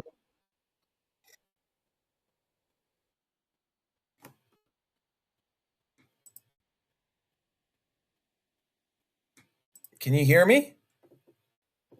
Something just went beep. I don't know what it was, but something just went beep and I can't hear anything here. Just give me a second. Oh, yeah. Okay. All right. Yeah. All right. That's good. All right. No, I was having a sound issue earlier. So, the whole thing, I've encountered somebody, in fact, when I was working security at this one department store, there was a woman in the store who had Tourette's, and I actually got the call on her. And I actually had to kind of follow her at a distance because she kept swearing uncontrollably every 45 seconds. And like she was saying, she wasn't using the N word, but she would say these and she would just say them. I actually thought it was kind of funny, but it's not really funny if you've got it, right? But I had to follow her in the store for about an hour to make sure that nobody actually got physical or violent or threatening with her because she would say something that was going to piss people off. That's what Tourette's can do with people. Is like it gives them these verbal tics, and that's what you heard at BAFTA. And when it is explained to them what Tourette's is, it's like, well, you can control it. Yeah, you can up to a certain point, but it's not if you happen to be under stress or you happen to not be in an environment that is accommodating for it, sometimes you can't do that, right? Now, again,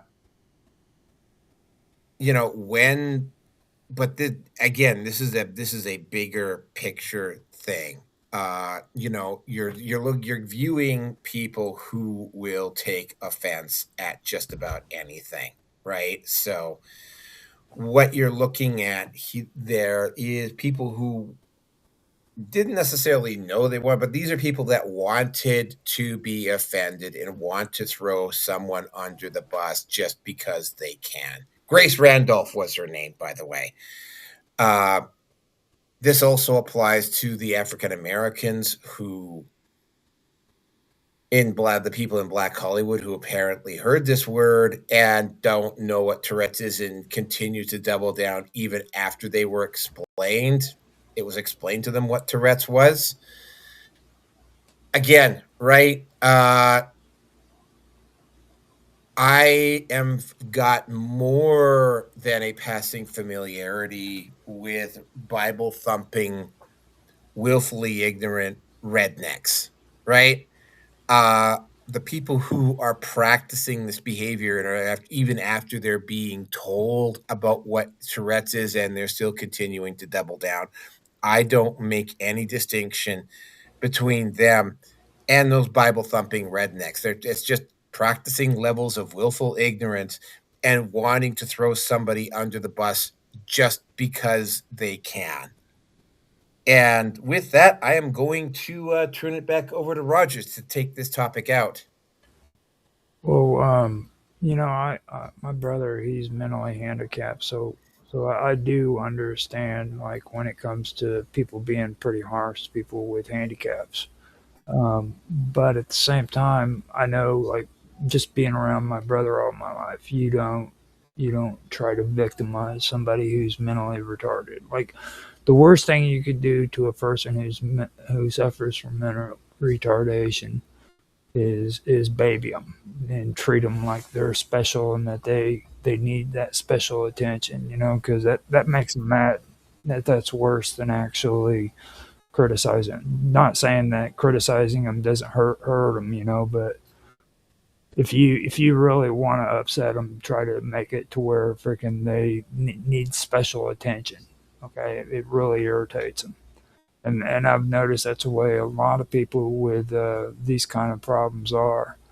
So that's something that I think people who aren't around people with handicaps and mental illnesses and mental retardation and stuff, they need to understand that you treat people with like that, like you would an ordinary person, as much as possible.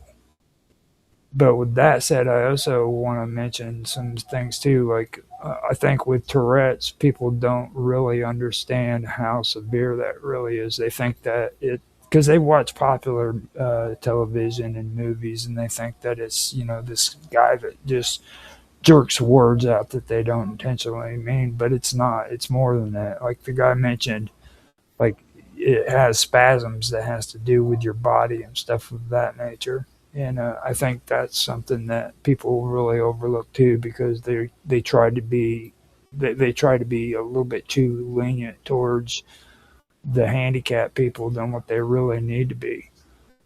Now I've had some history with driving semi truck, and whenever I first started out with a company called Star, and the guy that was actually my trainer, or one of my trainers, he had Tourette's, okay, and this guy was constantly jerking the wheel, and for me, I felt like I was in a very, very dangerous situation, and I tried to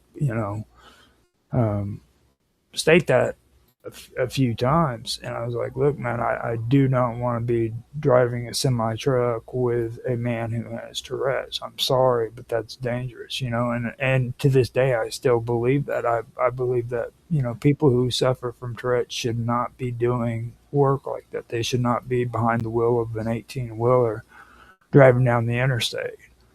And so I have my whole take on that too. I understand how serious Tourette's is, but at the same time, I think there are limitations that people should have when it comes to doing jobs and stuff of that nature. It's a very serious.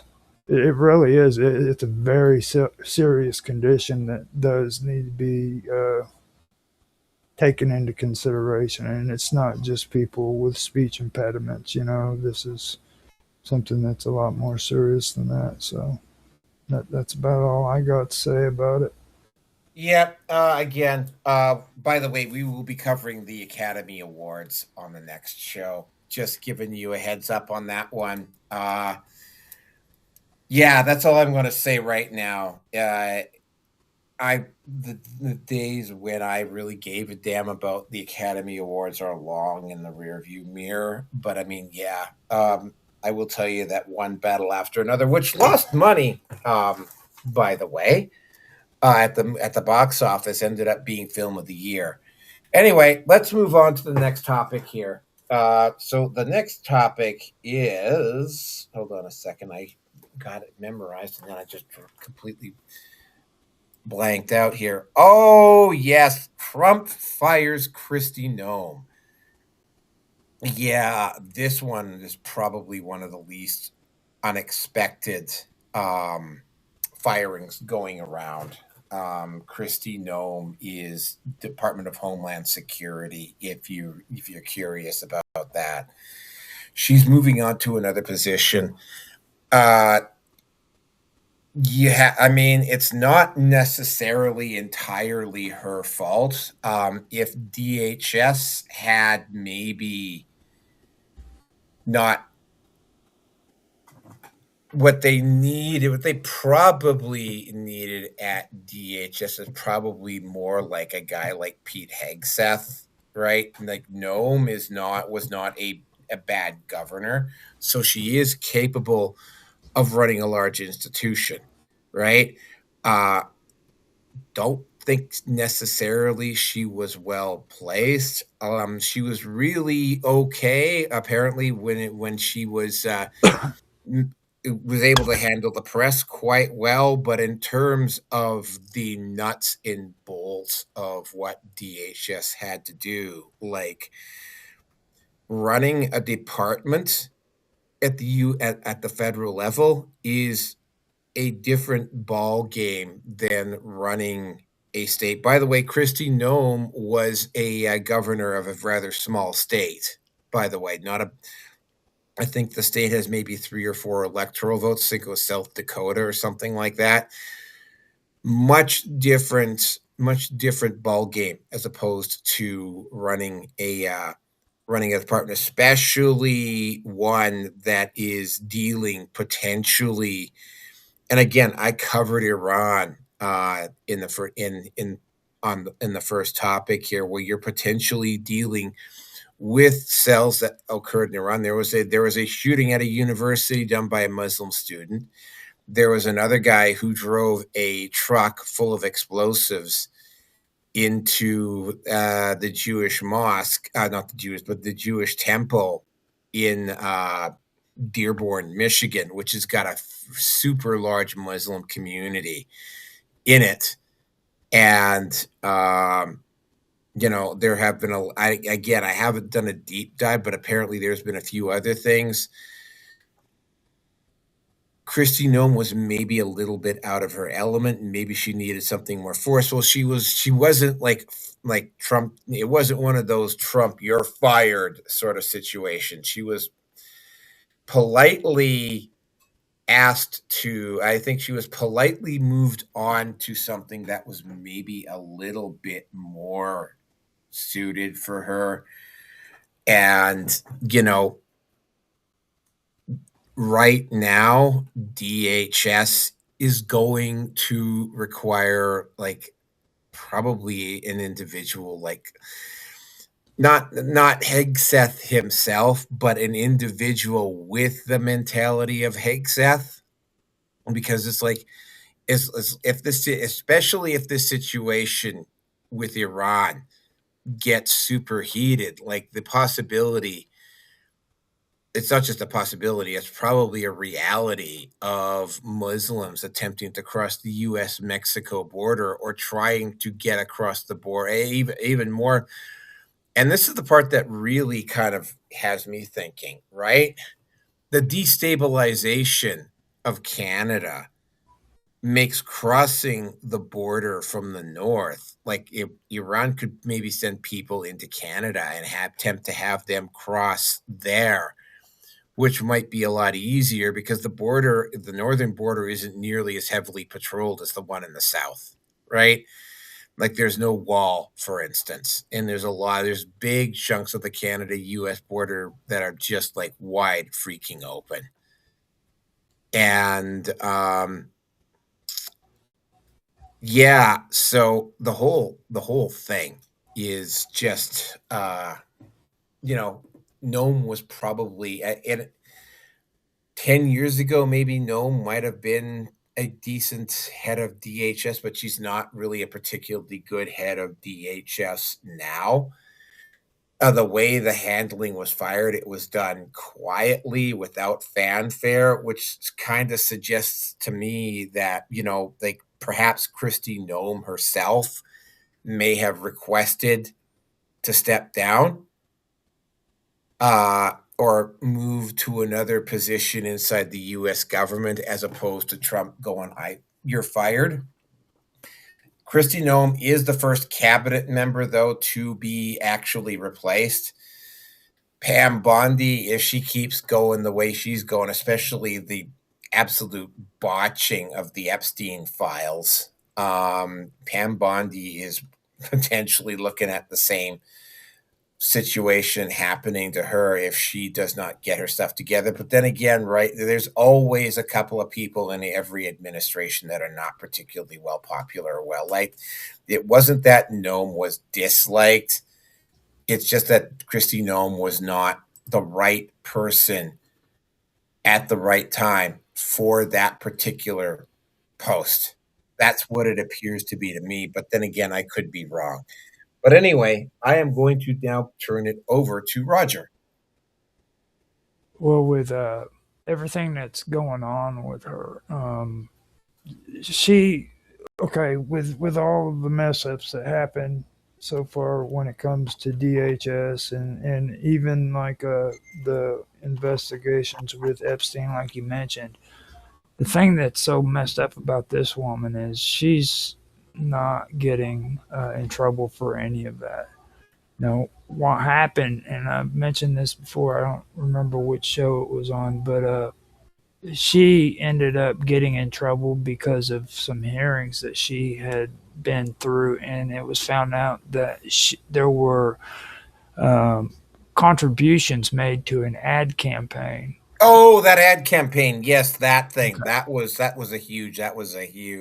And she, in particular, the best example of this this ad campaign is when Secretary Noam was seen in ads where she was like at Mount Rushmore on top of a horse and stuff like that. Now, the big deal about that is like this was taxpayers' money, and it was over $220 million in taxpayer money, and it was done through ad campaigns. And when things like that are done, if a person does the ad campaigns, it's first supposed to be put up on bid for people to bid on the contract in order to do it. It's called a competitive bid, and that wasn't done. That was just skipped, and it was automatically given to her cronies and stuff. So this is like a real legitimate fraud case. I mean, she's probably going to see some criminal charges being brought up against her. So, like, yeah, she dropped the ball really, really bad. You know what I mean? There's a good chance she's probably going to see heavy fines or jail time because of it. But yeah, that was a pretty scandalous situation. If you check on the internet, you can see the questioning that she went through in front of Congress. She testified in front of the House Judiciary Committee over this, And it was pretty interesting. We just had a conversation about this within a week or two. I don't know if it was on here with you or if it was. No, it wasn't. It wasn't. But I mean, Yeah. I had tied that ad campaign into somebody else for some strange reason. Yeah, no, that's definitely yeah. Government contracts are supposed to be put up for bid, and that's a lot of money. Like 232 million. That's like Hollywood feature level money. Mm-hmm. Like that's the type of money that a big studio like Disney will put out for a major release, right? It's like having somebody stand on Mount Rushmore in a horse to shoot live action does not cost that much. It doesn't. I mean, yeah, I mean shooting live action is expensive. Like hiring various crews and flying all over the country to do publicity campaigns and publicity shots is expensive. But yeah, like that's again, I gotta say it. That is Hollywood blockbuster level kinds of money for what are ostensibly 45 to 30 to 60-second ad spots on television. And I mean, again, some of the ads can get very expensive too, but I don't think I've ever seen an ad campaign run, especially in the government. I don't think I've ever seen an ad campaign run that expensive before. So yeah, there's definitely having her get removed was definitely a good idea. And do you have anything else to say on this one? I just see, this is, for me personally, this is one of the reasons why I have a issue with Homeland Security. Okay, not immigration in particular, but just Homeland Security. This is where all this has came out of. You know, the money got funneled back into that from USAID, which, in my opinion, should have went back into the pocket of every taxpayer who paid into that. That money should have went back to the taxpayer. But instead, they put it in Homeland Security, and now they're coming out with a $200 million taxpayer-funded ad campaign that was criminal. You know, and this is the kind of stuff that I've been talking about. And I specifically have an issue with Homeland Security, nothing else. Okay, this is a corrupt organization that should have been discontinued a long time ago after Guantanamo Bay, and I've been against it since the early 2000s when it first started. I don't like the way this organization was set up and what it's about, and this just is another case of what I'm talking about. So that's all I got to say. Okay, so yeah, let's move on to the next topic then. Yeah, we're starting to move pretty quick here now. I kind of figured the first two were gonna run long, and then we got into some of the later ones because yeah, there are 6 topics. I completely missed the Twitch bot situation. For instance, I just remembered it just as I was like probably about an hour before I was about to start the show. But anyway, topic number 5. Oh, wow. We might actually be going on for a while about this one as well. Well, we know how bad the situation is over at Pixar, and we know how bad the situation is with Lucasfilm. What in particular with the with Disney, but the MCU has kind of been able to hasn't taken as many hits as some of the other ones have, and also DC has just never really. I mean, first of all, I mean, why the fuck would they hire a guy who is likely a pedophile in the name of James Gunn to run that in the first place, right? Like, we covered James Gunn and his really creepy, almost pedophile-ish like tweets um, on, at one point, and there were a lot of them. There was a whole page of them. Now with Marvel, they brought back they brought back Robert Downey Jr. They brought back Chris Evans. They brought back a lot of the guys in order to do Avengers Doom. What the hell is it called? Avengers Doomsday. And one of the big issues with that is one of the reasons why they had to bring these people back is because they tried to do MCU version 2.0, which was basically the wokeified version of Marvel of the MCU. And surprise, surprise, it didn't go over particularly well, right? They not except I think only one of their movies made a profit last year. Like I said, it wasn't as bad as some of the stuff that came out with Pixar or whatever. But I mean, they were a financial sinkhole for Disney last year, and you know, they tried a black Captain America, they tried a black female bisexual Iron Woman. They tried the female Silver Surfer, and they tried a woke version of the Fantastic Four that didn't go anywhere.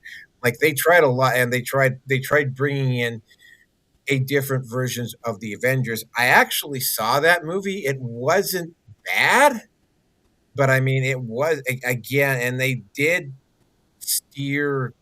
They made a conscious effort to try and steer clear of the woke stuff in that movie. The only thing is though is that I mean again it's like it was still you could still see it in there and you could still see how it was forced. And what's gone on now in particular with the MCU is that they have basically had to go and put all their eggs into one basket now, and Avengers Doomsday has to be able to bring audiences back. And I think it might. I don't think it'll bring back audiences as big as it say brought in with the last Infinity Gauntlet movie. But I mean, it maybe it will. The only problem is that first of all, the MCU movies have gotten really formulaic. Two, because it's Disney, and Disney, as we all know, has been exposed as probably the most solitary, most woke company of the major studios in Hollywood. I mean, yeah, the current, like including Kathleen Kennedy, like the current crop of people that is currently running the creative decisions at Disney are leaving. The people that are taking their place, though, are as woke, if not more woke or more PC than the people that are leaving. So Disney does not appear to have learned this lesson. The woman who was running Marvel, she is all the MCU. She has also been removed. And she was allegedly creating a bit of a toxic work environment there. The only problem is that replacing the head is only the start, right? And I mean, I know that some people there are going to have some very mixed feelings about Elon Musk, but whether you like it or not, and Twitter is far from a perfect platform, it's not the wokeified horror show that it was 3 or 4 years ago. Absolutely is not that. I mean, you still get a bunch of unhinged leftists on there saying stuff now, but it's like you don't have Twitter monitoring the comments and making sure, for instance, that the Krasenstein brothers are not automatically going to the top of the feed for instance, every time Donald Trump tweeted, right? You're not seeing that anymore to a great degree. Yeah, but the MCU, looking at it from the 200-foot view, they don't look like I'm going to say maybe at this point, the individuals that are now running the creative decisions at Disney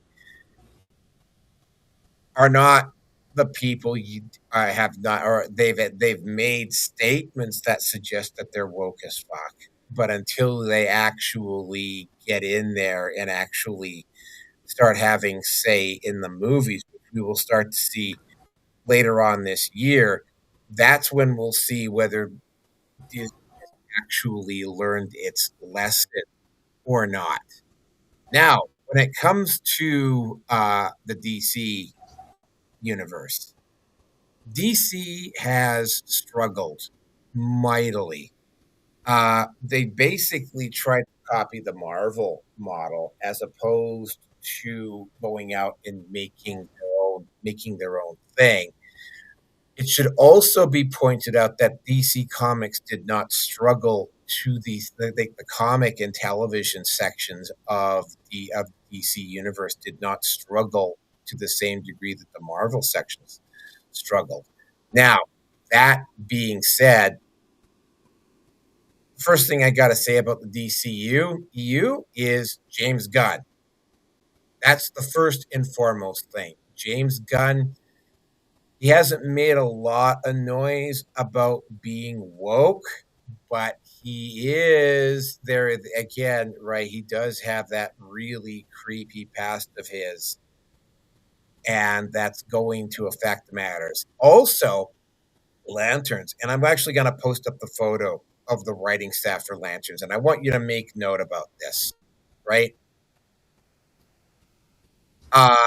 Does that look like it's a random hiring of people to do? I mean, first of all, most comic book consumers are male, right? When I took a look at this particular photo, the first thing that struck my mind is that this is box ticking diversity style hiring.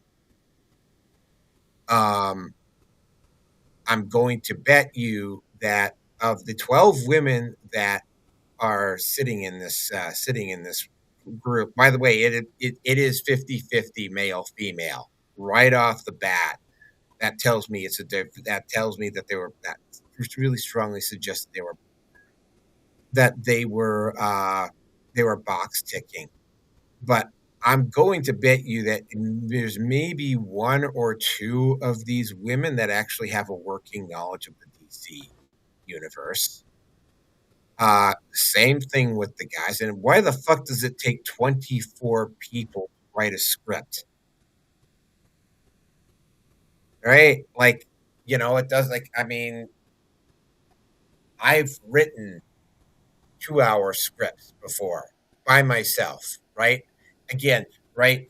You send them out, you get them script doctored and whatever, you get them filled out, and you go back and you make corrections. But yeah, there's individuals that write scripts by themselves all the time, right? Looking at this group of writers, right?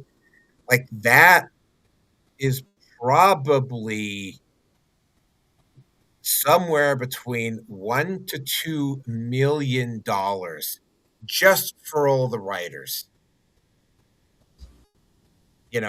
Just for all the writers, because again, this is the DCEU. This is Warner Brothers, right? Warner Brothers has to hire unionized staff, so this is at somewhere between $1 and $2 million for a diversity checkmark hiring staff of writers for Lanterns. And when you see this kind of when you see that kind of level of hiring, and you see that they're quite clearly ticking boxes rather than hiring on merit or hiring people, because I mean that's one of the things, for instance, and I'm going to go a little bit off topic here. That's one of the things that's been going on with Warhammer, is that Henry Cavill and the people that he's brought in for Warhammer, one of the things that Henry Cavill has been really, really insistent on is that the people who write the scripts for Warhammer have a working knowledge of Warhammer, right? Like there's not this forced identity box ticking thing that's going on over at Warhammer, allegedly, right? But when you go back, and again, I'm going to post up this photo. You take a look at this, and you understand that this is the writing staff for a major motion picture that is potentially going to be determining whether the DC universe continues on as a thing with Warner Brothers. I mean, just a quick, are you looking at this photo, Roger? Yeah. Yeah. Does this photo give you confidence that they're going to pull it off? It seems to me that the only women wearing the green, or the only people wearing the Green Lantern shirts, are women. Yeah, I noticed that too. I wonder if that's coincidental or if it's on purpose. I don't know. I would have to find out. It just seems odd, is all I'm saying. I mean, yeah, I noticed that too. But I mean, I take a look at this group, and it looked, again, if you disagree with me, let me know. But this looks more like they're ticking boxes for diversity hires rather than actually hiring people who know the actual product. That's what it sounds like to me, or know the actual character and know the history and know the lore, right? Which is really, I mean, again, I'm going to go back into Warhammer, right? If they do this with if they pull this type of diversity hiring with Warhammer, for instance, the fans the diehards, the people who are actual diehard Warhammer 40K fans like me, are gonna be familiar enough with the lore that they're gonna see what's going on, and they're just gonna tune out, right? And you're gonna love this when it comes to. Hold on a second, I'll go back to the original photo. But when I actually brought this photo up, like there was a couple of woke, snarky idiots on Twitter who, when they saw this, when one of the comments I saw on this, and this is because it was my feeling as well. It's like, yeah, this photo does not give me much confidence in what's going to be going on with Lanterns.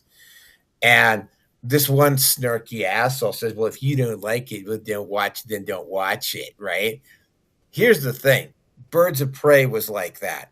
Birds of Prey said, guys, this movie isn't for you. Don't bother. This is a girl power movie. You know what? Blah, blah, blah, blah, blah. So they said it enough to the point where guys didn't go see the movie. And the movie tanked. And when the movie tanked, they were so delusional and myopic that they actually blamed the very guys they were telling the movie wasn't for. They got mad at them for not going to the movie, right? And it's like I don't even necessarily know, they're not at principal photography right now for this for Lanterns, right? And they're already preemptively saying, well, don't go see the movie then, snark, right? It's like, that doesn't give me a lot of confidence. Keep in mind, the first Green Lantern movie didn't exactly knock it out of the park. Also, the guy who was the director of the Green Lanterns movie, him and Ryan Reynolds had more than a few disagreements about some of the stuff that they wanted to make Ryan Reynolds do in that movie, which is why he's not coming back as Green Lantern. Also, allegedly, they're going to make the Black Green Lantern the main character and not Hal Jordan, which is also immediately going to get noticed. And that's not to diss the I can't remember what the name of the name of Charles Taylor, I think is his name is, the Black Green Lantern, because the Black Green Lantern was actually a very critical part of the Justice League for a few years when Hal Jordan went and developed a God complex there very briefly. They had Charles, I think his name was Charles Taylor. I can't remember what the hell his name is. I'm going to have to take a look here while I'm busy talking. He was the Green Lantern for a few years until Hal Jordan returned. And so, I mean, yeah, he definitely, John Stewart, that's his name, John Stewart, not Charles Taylor, John Stewart. And Charles Taylor was the brutal dictator of Liberia. He was featured rather prominently in the movie Lord of War, the one that starred Nicolas Cage. Not John Stewart. So yeah, looking at what is going on at DC right now and the fact that the DCEU or the DC universe never really took off the way the Marvel universe took off, right? Also, I also have to point out that while Disney is pretty woke, Warner Brothers is a very solid second in terms of wokeness. They're not over the top the way Disney was, but Warner Brothers, and again, Warner Brothers also, and I believe I actually have talked about this a few times, you're going to start to see like the big studios starting to get bought off, which is exactly what's happened. Paramount was supposed to get bought up by Netflix, and it's not. 20th Century Fox is also, by the way, owned by Disney. So yeah, you're already seeing these big studios getting bought up. So I mean, like, you're already seeing Hollywood start to shrink at a very, very rapid pace here, right? And again, right, it is literally, because I mean, I did actually see a really decent completely AI movie. It ran probably for about 10-15 minutes, and it was all done by AI, right? Like, it is literally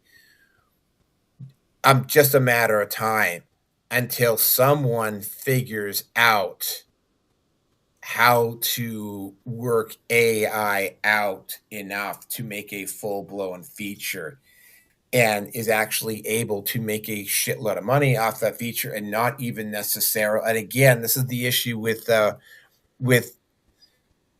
YouTube and Rumble and Odyssey and all of those places. You are not necessarily tied down to the gatekeepers in Hollywood deciding whether your movie is going to get made or not, right? Like that, those days are ending very, very quickly. And it is going to end even faster if you keep doing hiring like this. That's really all I got to say about it. Now, Roger, I'm turning this over to you, so have fun. Okay, so since you're bringing up Hollywood and everything, I do need to point out some extra breaking news. stories that are coming out. We begin with breaking news tonight from the Department of Coincidences. Officials confirmed earlier today that the agency responsible for managing random chance has been forced to reduce staffing due to what they describe as an overwhelming surge of suspiciously convenient events. Now, Oh, you mean like CNN only covered the one event where Trump got assassinated? Well, now, according to internal documents, coincidence production has increased nearly 300% over the last year. Okay. And good examples would include strangers meeting repeatedly in unrelated cities, identical ideas appearing simultaneously in distant locations. Several incidences were reported thinking about someone just moments before receiving a message from them.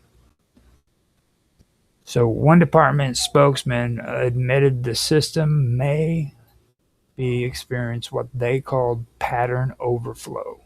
For now, the public is advised to treat all coincidences with curiosity and possibly mild suspicions.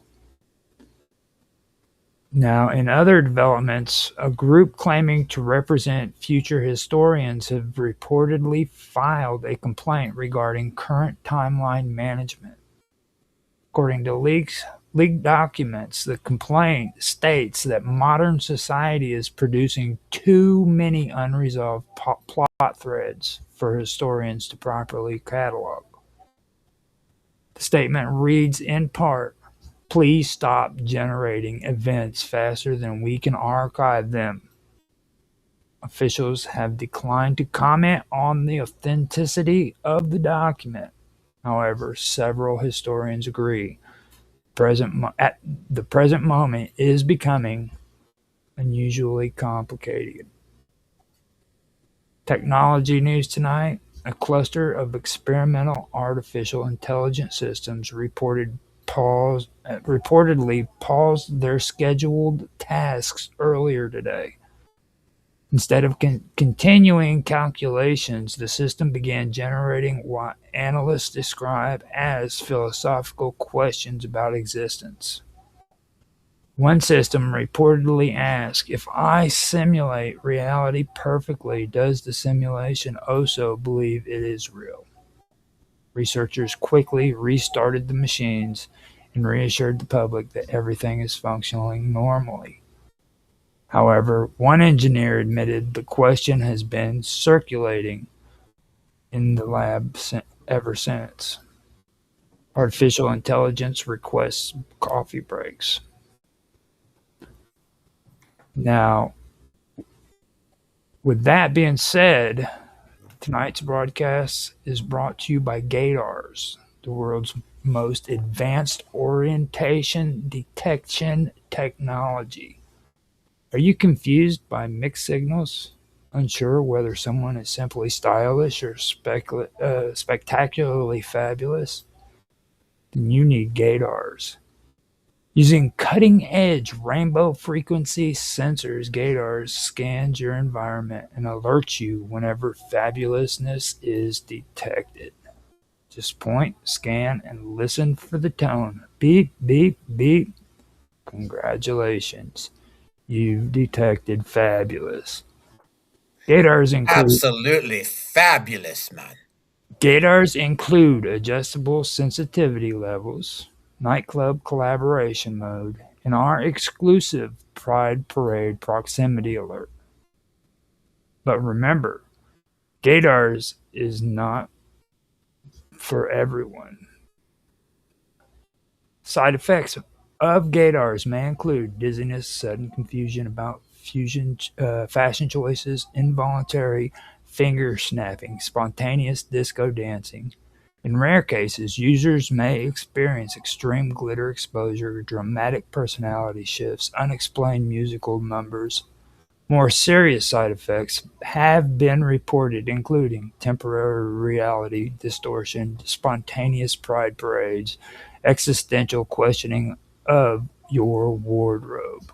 And in extremely rare situations, severe headaches, spontaneous nosebleeds, catastrophic brain aneurysms, and what medical professionals describe as fabulous overload syndrome. If you experience any of these symptoms, ringing disco music, sudden rainbow hallucinations, or uncontrollable jazz hands lasting more than 4 hours, please discontinue use of gaydar immediately and consult a licensed professional or a moderately responsible wizard. That is all I have to say. Yeah, it's yeah. Hollywood, baby, Hollywood. Yeah, well, it's when you sort of want to get into coincidences, the big thing is it's like again, right? That whole situation, for instance, with the uh Nickelodeon logo bearing a rather striking resemblance to Epstein Island, for instance, right? Just too much of one, it seems, doesn't it? Yeah, and it's like you can dismiss one or two of these coincidences, right? But when, for instance, one of the things that used to happen with Disney is that they used to have these hidden sexual content hidden inside a lot of the Disney logos. You had to kind of go looking for it. And when I was younger, it was like I'd like look at that and go like, yeah, you know what? That's not them, that's you. Right? But looking back on it now, and by the way, this goes back prior to Epstein. Got to point out that this particular type of behavior with Disney did start to ramp up when Epstein began a heavy duty association with Disney. But I don't think it was necessarily just Epstein, but there's definitely, it's in particular with Disney, there is a culture inside of Disney. And I was actually talking about the complete illogical approach that feminists are using right now to ignore the mounting criticism that's coming against them. And what I discovered is that there's this concept in feminism called phallibocentrism. And I think you'll find this particularly interesting, Roger. Phallibocentrism is the basis that everything logic isn't logic. Logic isn't logic because it's based out of a patriarchal system. So if you tell somebody, no, you can't spend $250 million on that woke piece of crap, nobody's going to go see it. You can be ignored simply because you're a male or you're not. You don't support feminism or whatever, because it's just, and by the way, phallibocentrism is also applied to race and it's also applied to other issues. And ultimately, what happens with phallibocentrism is that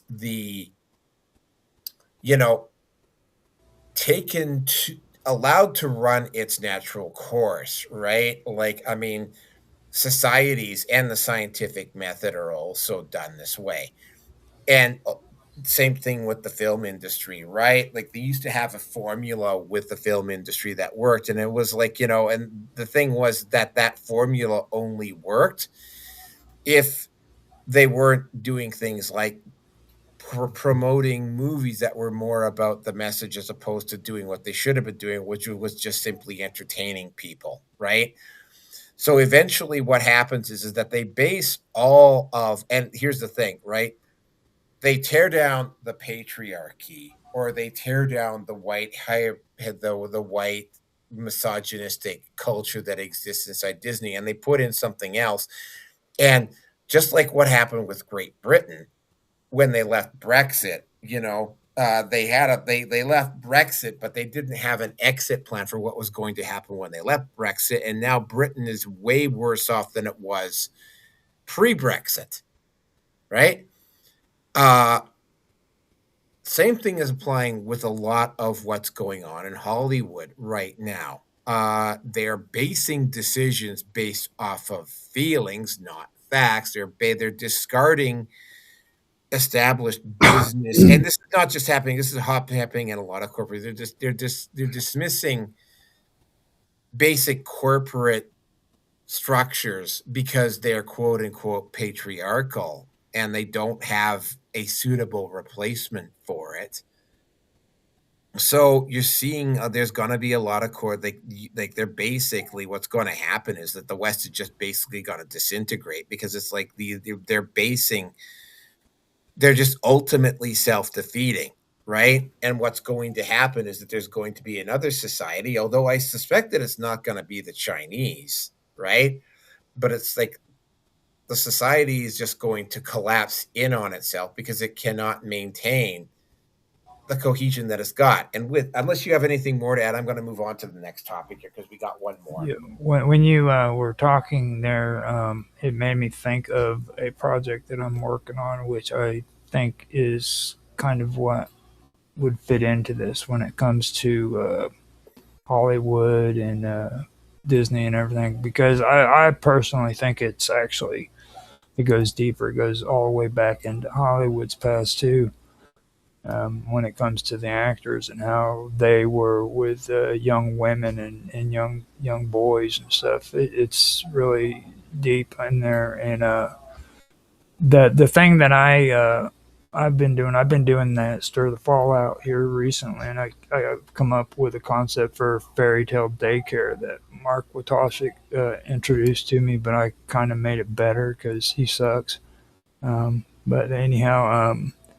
For me, I've set it up to where this is like a fairy tale daycare where if you are like a wizard or, in the plots where if you're like a wizard or a witch who has busy, life with like potions and stuff or like guarding treasures and things like that, you can take your little younglings to fairy tale daycare where they can be supervised by like retired heroes or certified spell breakers, or I even have a character in there that's a wolf who promises he's working on himself, you know what I mean?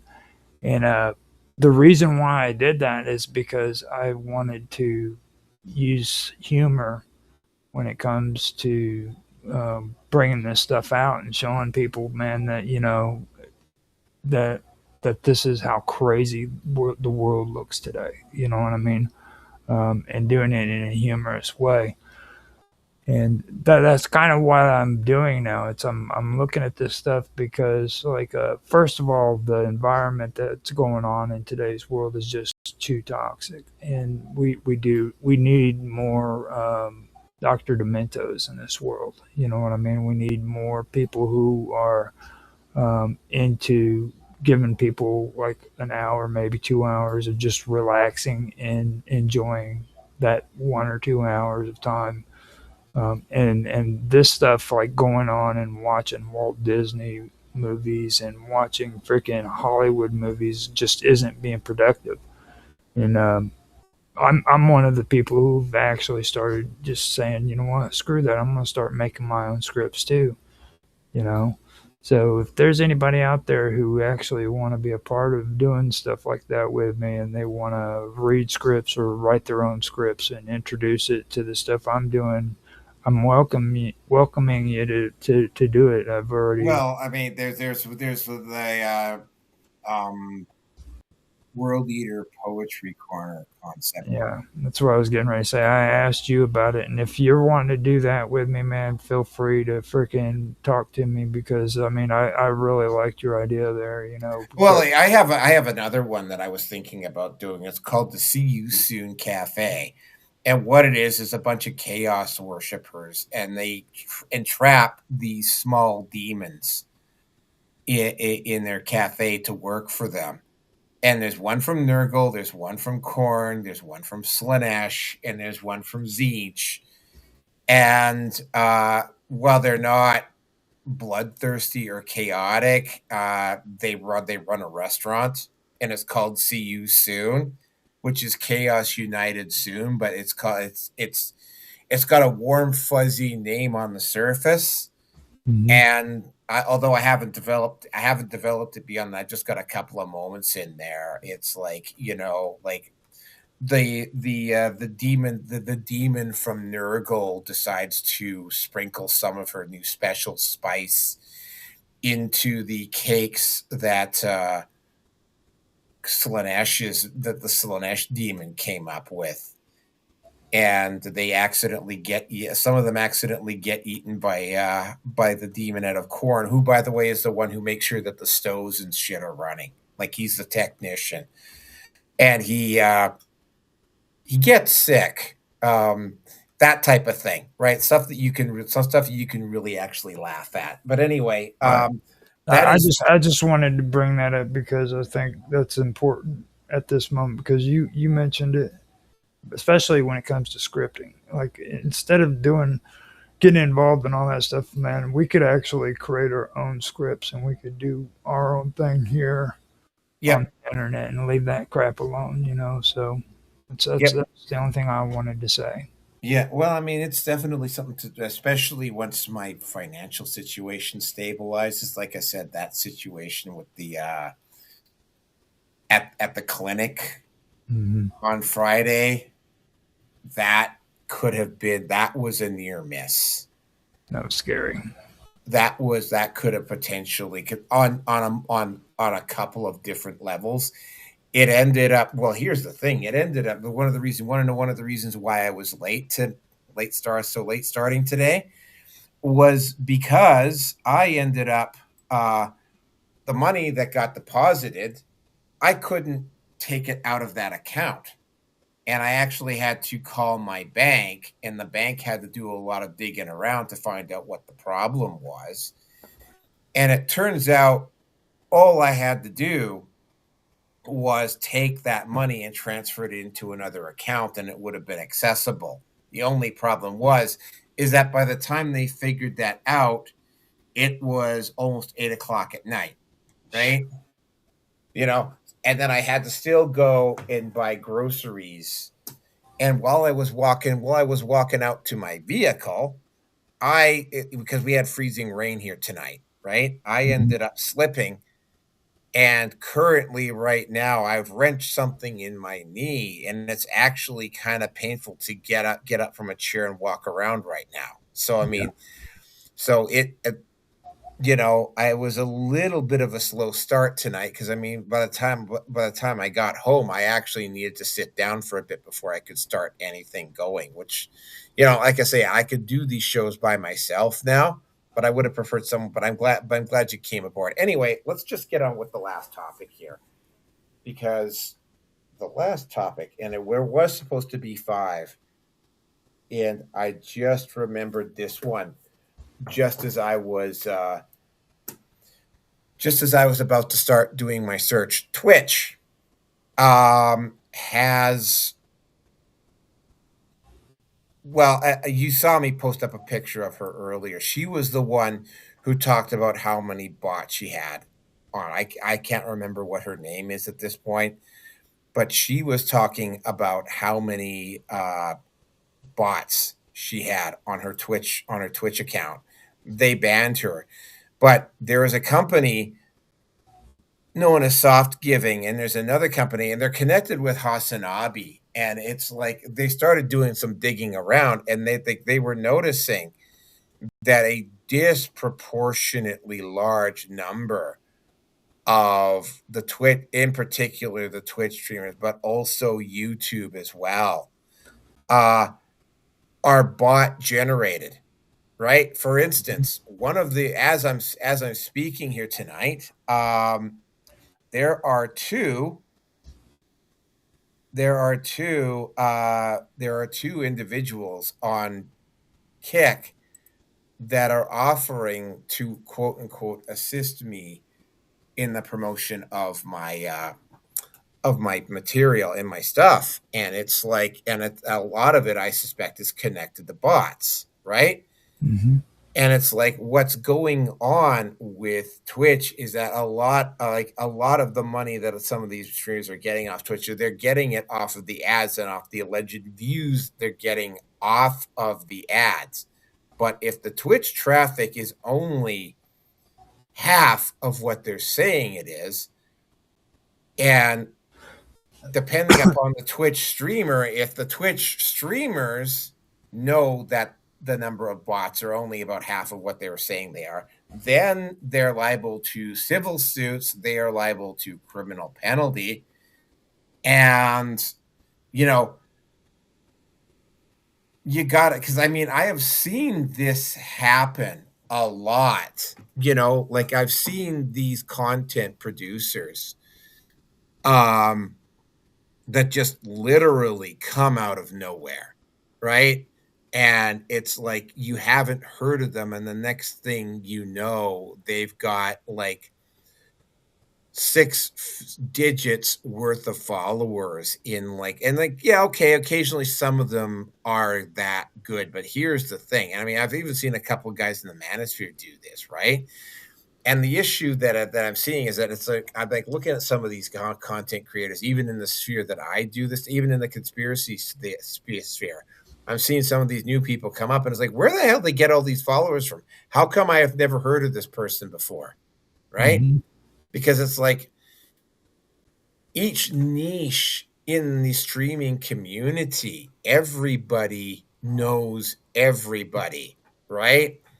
And it's sort of like taking steroids, you know, like I remember when I was going to the gym quite frequently because I never juiced up, but there were individuals that would come into the gym and they would be skinny as all fuck, right? When they started out. And in less than a year, they were bigger and buffer than I was.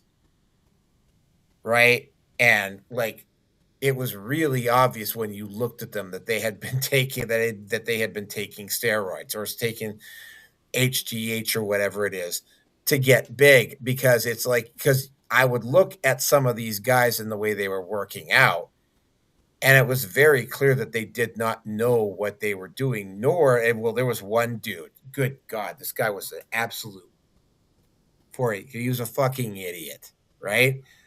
This guy did not know how to work out properly. He did not practice proper gym protocol or anything like that. Like, this guy was stupider than a sack of hammers, right? He was also dealing drugs too, by the way, which is how he could afford his steroids in the first place. But he got really big, really fast. And he also ended up getting a rather expensive car really, really quickly. And I was like looking at him, and it's like, yeah, I think I know where you got your. Well, basically, at first I couldn't figure it out because I knew he was taking anabolic steroids, but I mean, I didn't know that he was dealing drugs until somebody else at that particular gym. By the way, this was not a gym like Gold's or something like this. It was just a community center, right?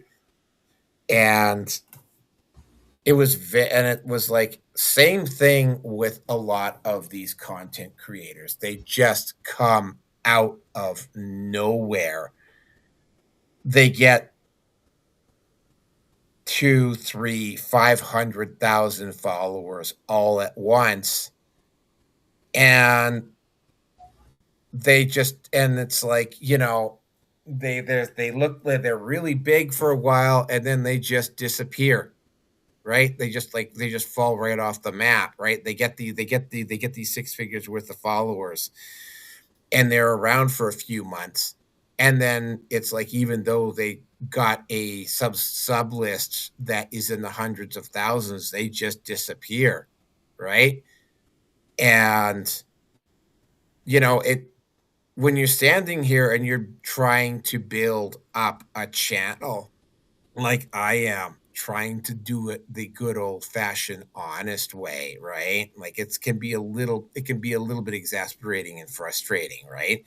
So you've got these companies. In fact, if you go over to, like say, if you go over to my Kick stream right now, there are 2 ads on my chat feed at Kick by people offering to assist me in the growth of my channel, right?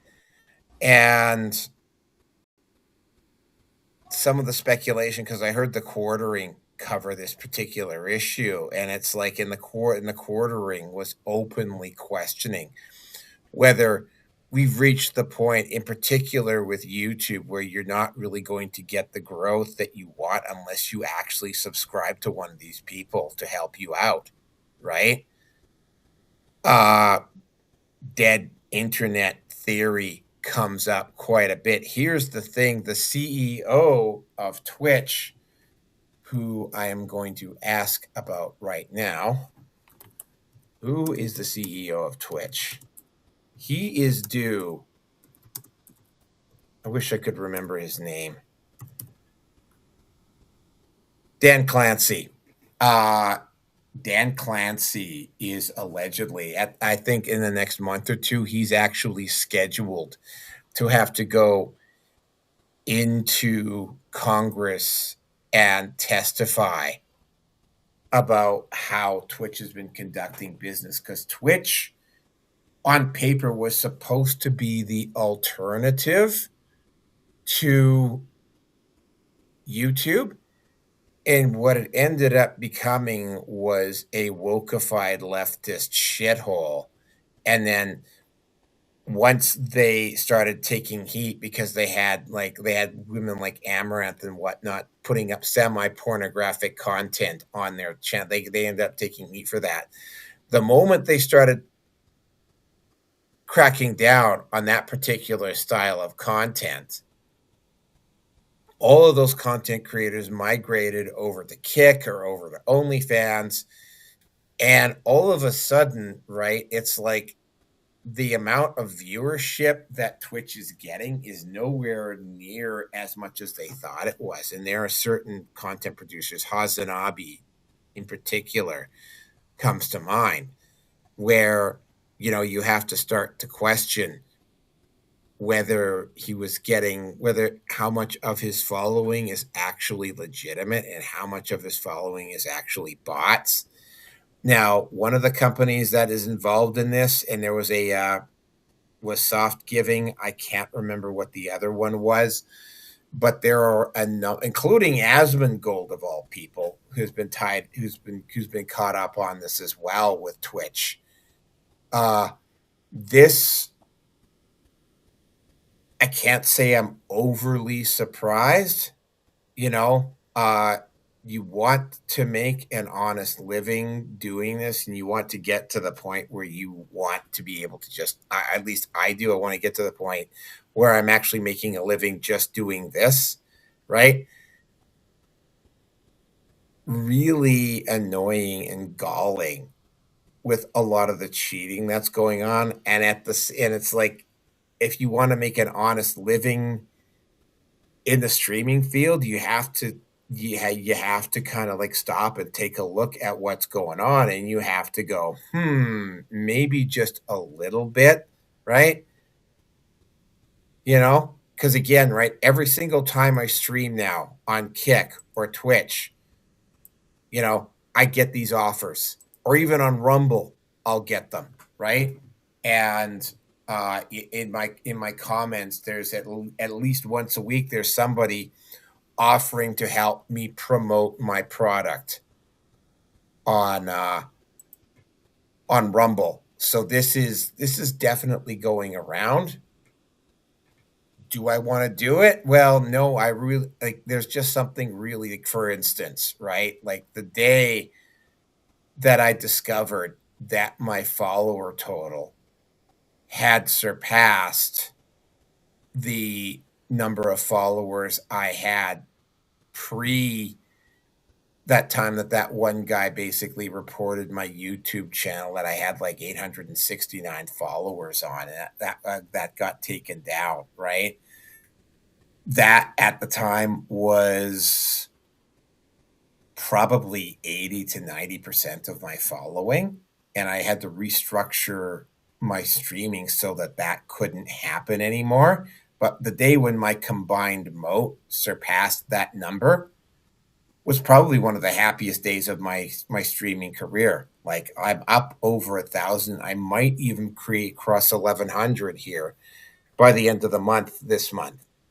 So yeah, there's just something really immensely satisfying about building up your channel the old-fashioned way, but it is so slow, and it's time consuming, and it's got to be something that you really care about. Otherwise, I would have walked away years ago. Anyway, Roger, take the show out, and then we're done. Okay. Now with the thing about Twitch, and the whole bot thing, I agree with you on that. I think that's pretty messed up because I've actually seen a lot of this stuff happening, and you can believe what you want when it comes to this stuff, or you can not believe it. But I've been notorious for calling the internet a scam for a reason, and this is one of the reasons. I've yet to find anything on the internet that is actually freaking something that you can honestly do to make a profit. You're always going to have to put more money into whatever it is that you're doing than what you're going to make out of it. You always end up on the losing end of the deal. And I don't care if that's streaming. I don't care if that's freaking using eBay to trade stuff. I don't care what it is. You are always going to get the freaking the bad end of the deal. Now, when it comes to these bots, I've been here recently. I've been telling people, man, you know, when you go on Rumble and you go on Kick and Twitch and you get all these ads on there telling you, hey, man, contact me. We can get you some free subscribers and all that stuff. And if you want to do that, go ahead and do it. But I'm going to tell you, you're going to pay for it later on. YouTube went on a witch hunt way back in the day, man, and there was a lot of people that freaking got kicked off of YouTube because they had shitloads of bots. And they got busted for or they just dropped their channel. There's a guy Right. by the name of Knowing Better. He came out of nowhere, and he did a lot of PC content, and then he came like literally out of nowhere, and then he just like he got up to like vanished. He just 150,000, 350,000 subscribers out of nowhere in less than 2 years, and he did gain a few more along the way. Like, he was up around, I think he just slightly under 500,000 over the next few years. But I mean, he didn't grow at the same pace, right? Mm-hmm. And his stuff was not all that smart or all that intelligent, right? And it's like, and then as soon as they had that purge, right, he just walked away from the channel. Just disappeared, and that's what happens. And then they turn around and, like, there's people. Okay, there is a lot of people who've been treated bad by YouTube, but also understand there's other people as well. There's people who really deserved what they got when it came to YouTube because they freaking did buy them freaking fake accounts, and they did buy those freaking fake subscribers.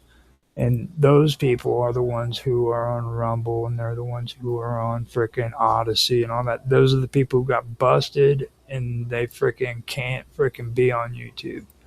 Now, these people are the ones who are telling you, oh, they're being censored and stifled. No, they are the ones who thought that it was a smart thing to go out and freaking buy freaking 150,000 freaking subscribers. And then when they got busted, that's when they got butt sore and started talking shit. Okay. And for me, the reason why I have a problem with that is because I believe in organic reach. Okay. I haven't paid into anything that I've put on my content. It's it's authentic freaking views. Okay, these are Yeah, people, like same thing. The only thing I've ever paid for in terms of my stream, other than my gear, of course, was and I'm probably going to have to do this with MGTOW TV and Odyssey and BitChute at some point. I'm going to have to pay to do some streaming and to share my content from Rumble, and that's going to. And I also probably have to pay for my Spotify and my iTunes and that sort of thing, so I can start posting my streams there.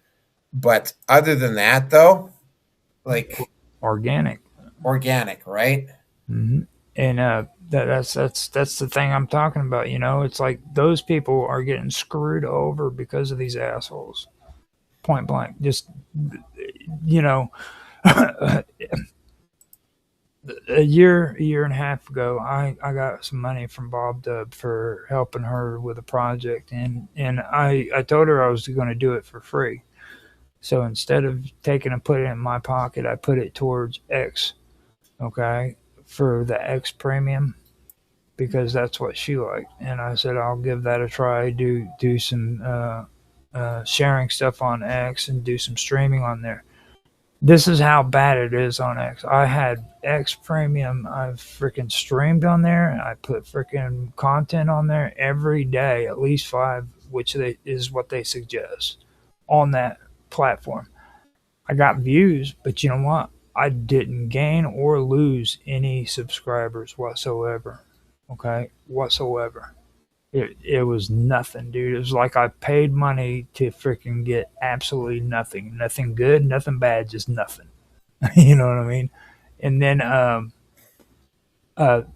that's what I got when I heard you talking about freaking no actual there. It's like whenever you get on these platforms, it's like you're not even freaking getting anything out of it. It's not worth even being there, you know. And that's the way it is with Twitch with me, because like for me, I've had Twitch since I couldn't even tell you when I first started using it. Okay, and I've got like maybe 40 subscribers.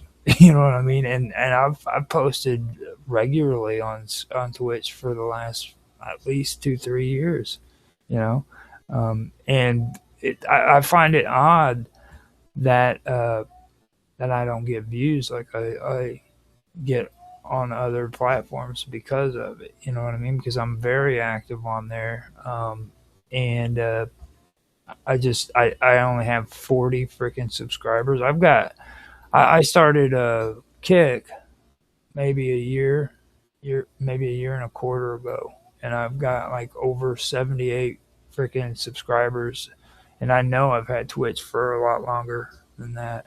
Well, I've got 11. It's only been like 2 or 3 months on Kick, and I'm already at 11. It's like, again, that's not a lot, but I mean, again, right? It's progress, right? It was more than what I was expecting, and you want to know how many I've got on Twitch still? 2. Mm-hmm. Exactly, and right? that. And this whole thing, have you noticed like their freaking path to affiliates and path to members and stuff like that? They're supposed to be achievements that you're supposed to do. They have a path to affiliate and a path to partner. Now, through all of that, I've only freaking been able to finish the it's begun, and then to do the path to affiliate, they've got this one that catches people and they don't catch on to it. It says a minimum of 3 average viewers on 4 different days. Okay, and they're talking average. So when you hear the word an average of 3, that means if you freaking streamed 20 freaking hours, okay, and you've had 6 people, they're going to average those 6 people together. You're not getting the actual 3 freaking people. You know what I mean? It's just 3 average viewers. And that's how they've been catching people. They've been playing words like that. So it's like, yeah.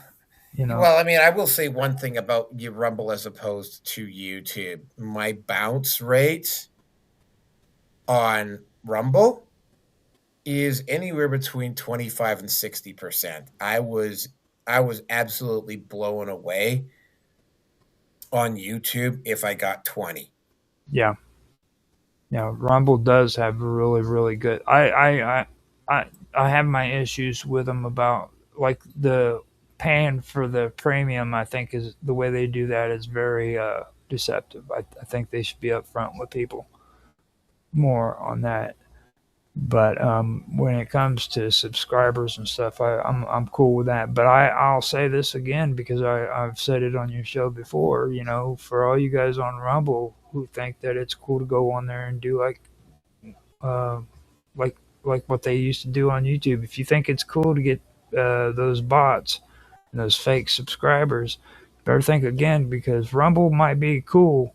They might be, you know, free internet, you know, and all that shit. But trust me, they're going to get tired of that shit too, just like YouTube did. And they're going to go on a witch hunt and they're going to clean freaking house, and your ass is going to be on the chopping block because there's just so much these platforms are going to freaking put up with, and they'll bring it to an end. So if you're doing that shit on Rumble, man, and you think you're getting away with something, you better think again because the shit's gonna catch you up to you.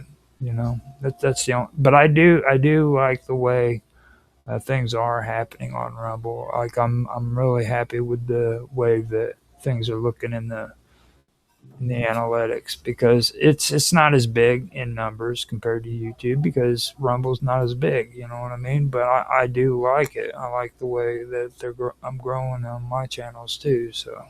Well, I mean, here's the other thing too. YouTube's market share continues to go down.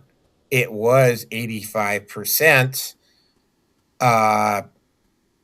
probably 5 or 6 years ago. Now it's down to like so they are slowly losing their market share, and it's like they're doing everything they can to like basically try to maximize their revenue, but it's just not really working for them. It's like, yeah, no, YouTube is slowly dying, right? I mean, it is really only a matter of time.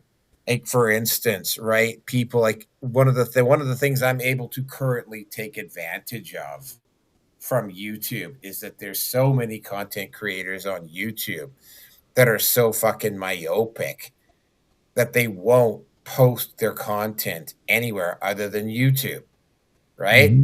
So as we're talking here, I managed today, like yesterday, for instance, I'm just going over to my MGTOW.com channel right now, and it is taking its sweet ass time getting there. But I mean, I discovered a couple of very interesting audiobooks that were available on YouTube, but are not available anywhere else. Right. And one of them, and this should come as no surprise to you, one of them was No More Mr. Nice Guy. Right. Mm-hmm. That is not available anywhere other than on YouTube.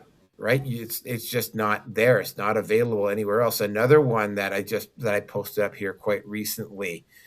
I copied this book down. When I say no, I feel guilty. This guy broke it down into 8 different chapters. I mean, I posted up the entire thing on every single channel that I know, and it's not available anywhere else. Like you do get exceptions to the rule, right? Like, for instance, Esther Wheeler's The Manipulated Male. The only place you can get that is on MGTOW TV, right? But I mean, again, right? Another one, The Power of Not Reacting: How to Control Your Emotions.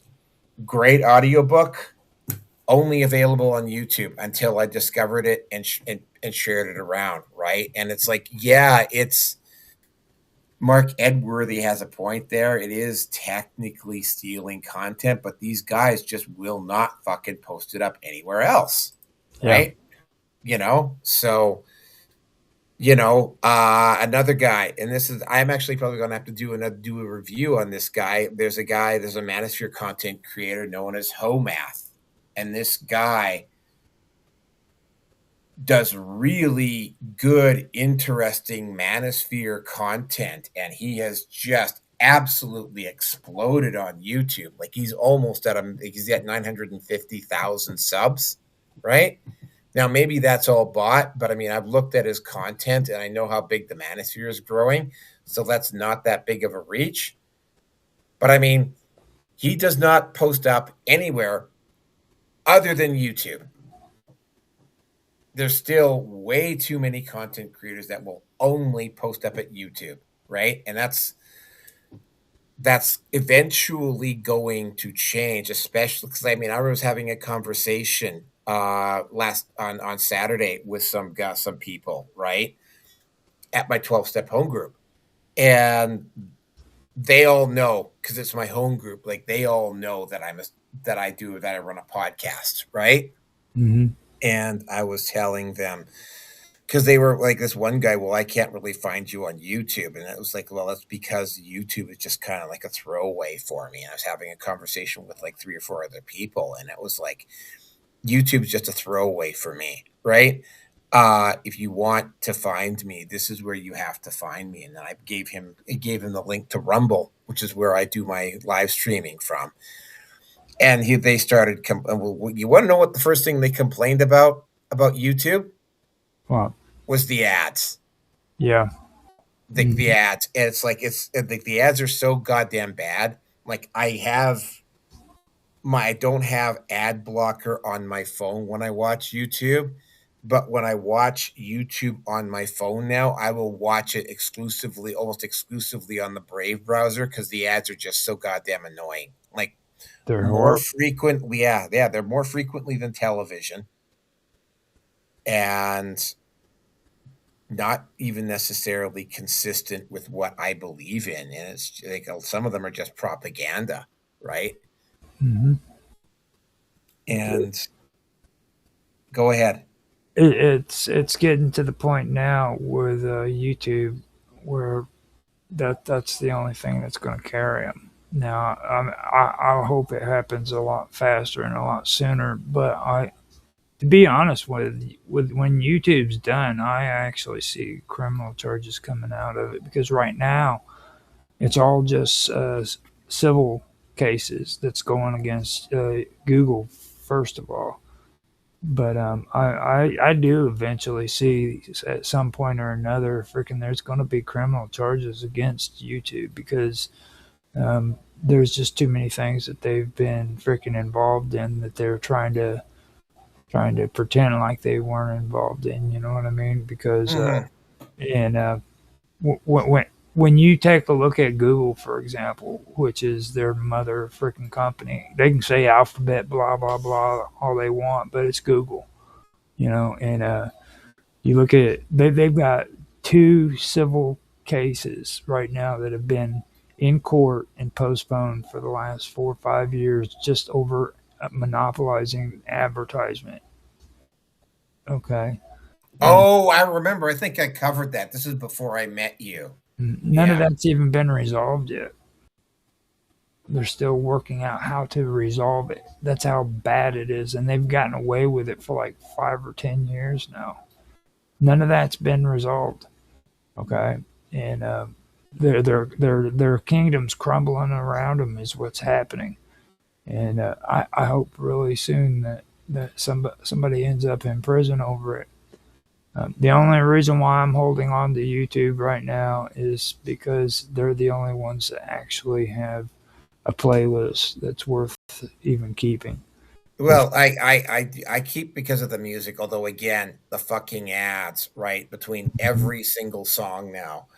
And the fact of the matter is that, I mean, unless it's political content, right? Like none of the other, you're starting to kind of see it a little bit on Rumble, right?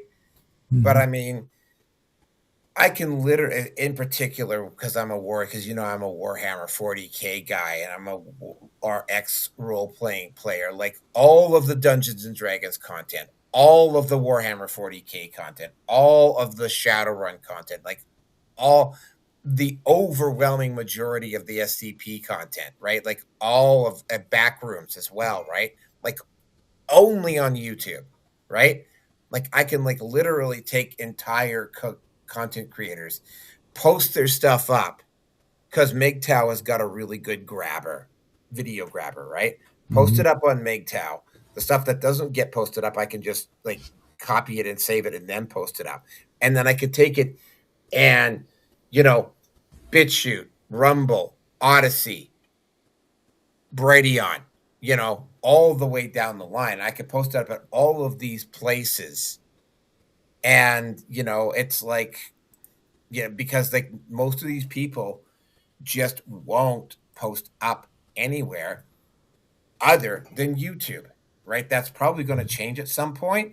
But I mean, I see interesting content now. I don't even have to give YouTube the views, right? No. I can just grab it via MGTOW TV and then watch it on MGTOW TV.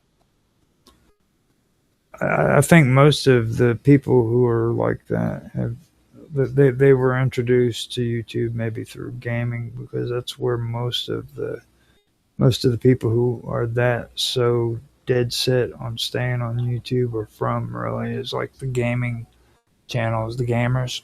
And oh yeah, there's literally almost no gaming on Rumble at all, yeah, right? yeah. That could tell you that again, just YouTube and Twitch, right? And they're like, well, if you're gonna be that myopic, and it's like, and then they complain because YouTube puts up these arbitrary rules. And it's like, well, what were you expecting, right? Like, this is something that Jeremy Hembling had to go through with both Patrick Bet David and Steven Crowder. It's like, get the fuck off of YouTube. Get over to Rumble. Okay, yeah, the money's not there, right? Yeah. It's like, well, if you go over to Rumble or BitChute and you start posting up there, you will start getting more eyeballs to those platforms and you will start making money there, right? Not a lot. Like I'm only making on BitChute right now, I'm only making about $1.15 a month, right? Mm-hmm. But it's a hell of a lot more than what I was making a year ago. Same thing with Rumble. I'm only clearing not quite $1 a month, right? But that's still more than what I was making a year ago, right? It's like, and it's like there's all this content sitting on YouTube that's just there for the grabbing, right? And it's like I just go post it up at my other accounts and watch it there because fuck YouTube, right? Mm-hmm. And and then it's available for anybody else to watch as well, right? And if they're going to be that myopic, then take advantage of it. Like there was like Patrick Bet David, it was a big YouTube content creator. There was a person who was actually making a fair amount of coin reposting Patrick Bet David stuff up at Rumble, because Patrick Bet David wouldn't post his stuff up at Rumble until he was absolutely forced to. Anyway, do you have anything else to add? Because it's like, no, I mean that's about all I got. Other than I should probably go ahead and just let everybody know about Fairy Tale Daycare. Now, tonight's broadcast is also sponsored by Fairy Tale Daycare, the premier child care solution for legendary creatures or characters. Are you a witch with a busy potion schedule? A dragon working overtime guarding treasure? A giant who simply needs a few hours of peace and quiet? Bring your younglings to Fairy Tale Daycare. Our staff includes retired heroes, certified spellbreakers, and a wolf who promises he's working on himself. Fairy Tale Daycare, where every child's story begins safely. okay, and yeah, I got my ad here. Here we go. If you're a thought criminal, then 10 foil hats are us, as you covered. With one of their stylish hats, you can be protected from all of the things that people like me will insist that government isn't doing to you. If you suffer from the mental illness called thinking, then order yours today. There we go. Tinfoil hats are us. Available wherever we got all styles and colors, even stuff for the family dog. Here you go. Here's some samples of our products via AI artwork. There we go. All right. So that is it for tonight. I will finish off with the with again Incertitude by Anna Ackstrom and Anna Dagger. It's royalty-free music. Thank you very much for listening, and I will see you on the next one. Yeah, like I said, giving you a heads up, Roger. The next one is extremely Canada heavy. So that's it for tonight. Cool. All right. Later.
Hi, this is Naroki5. I am going to be doing this until I die or I find something better to do.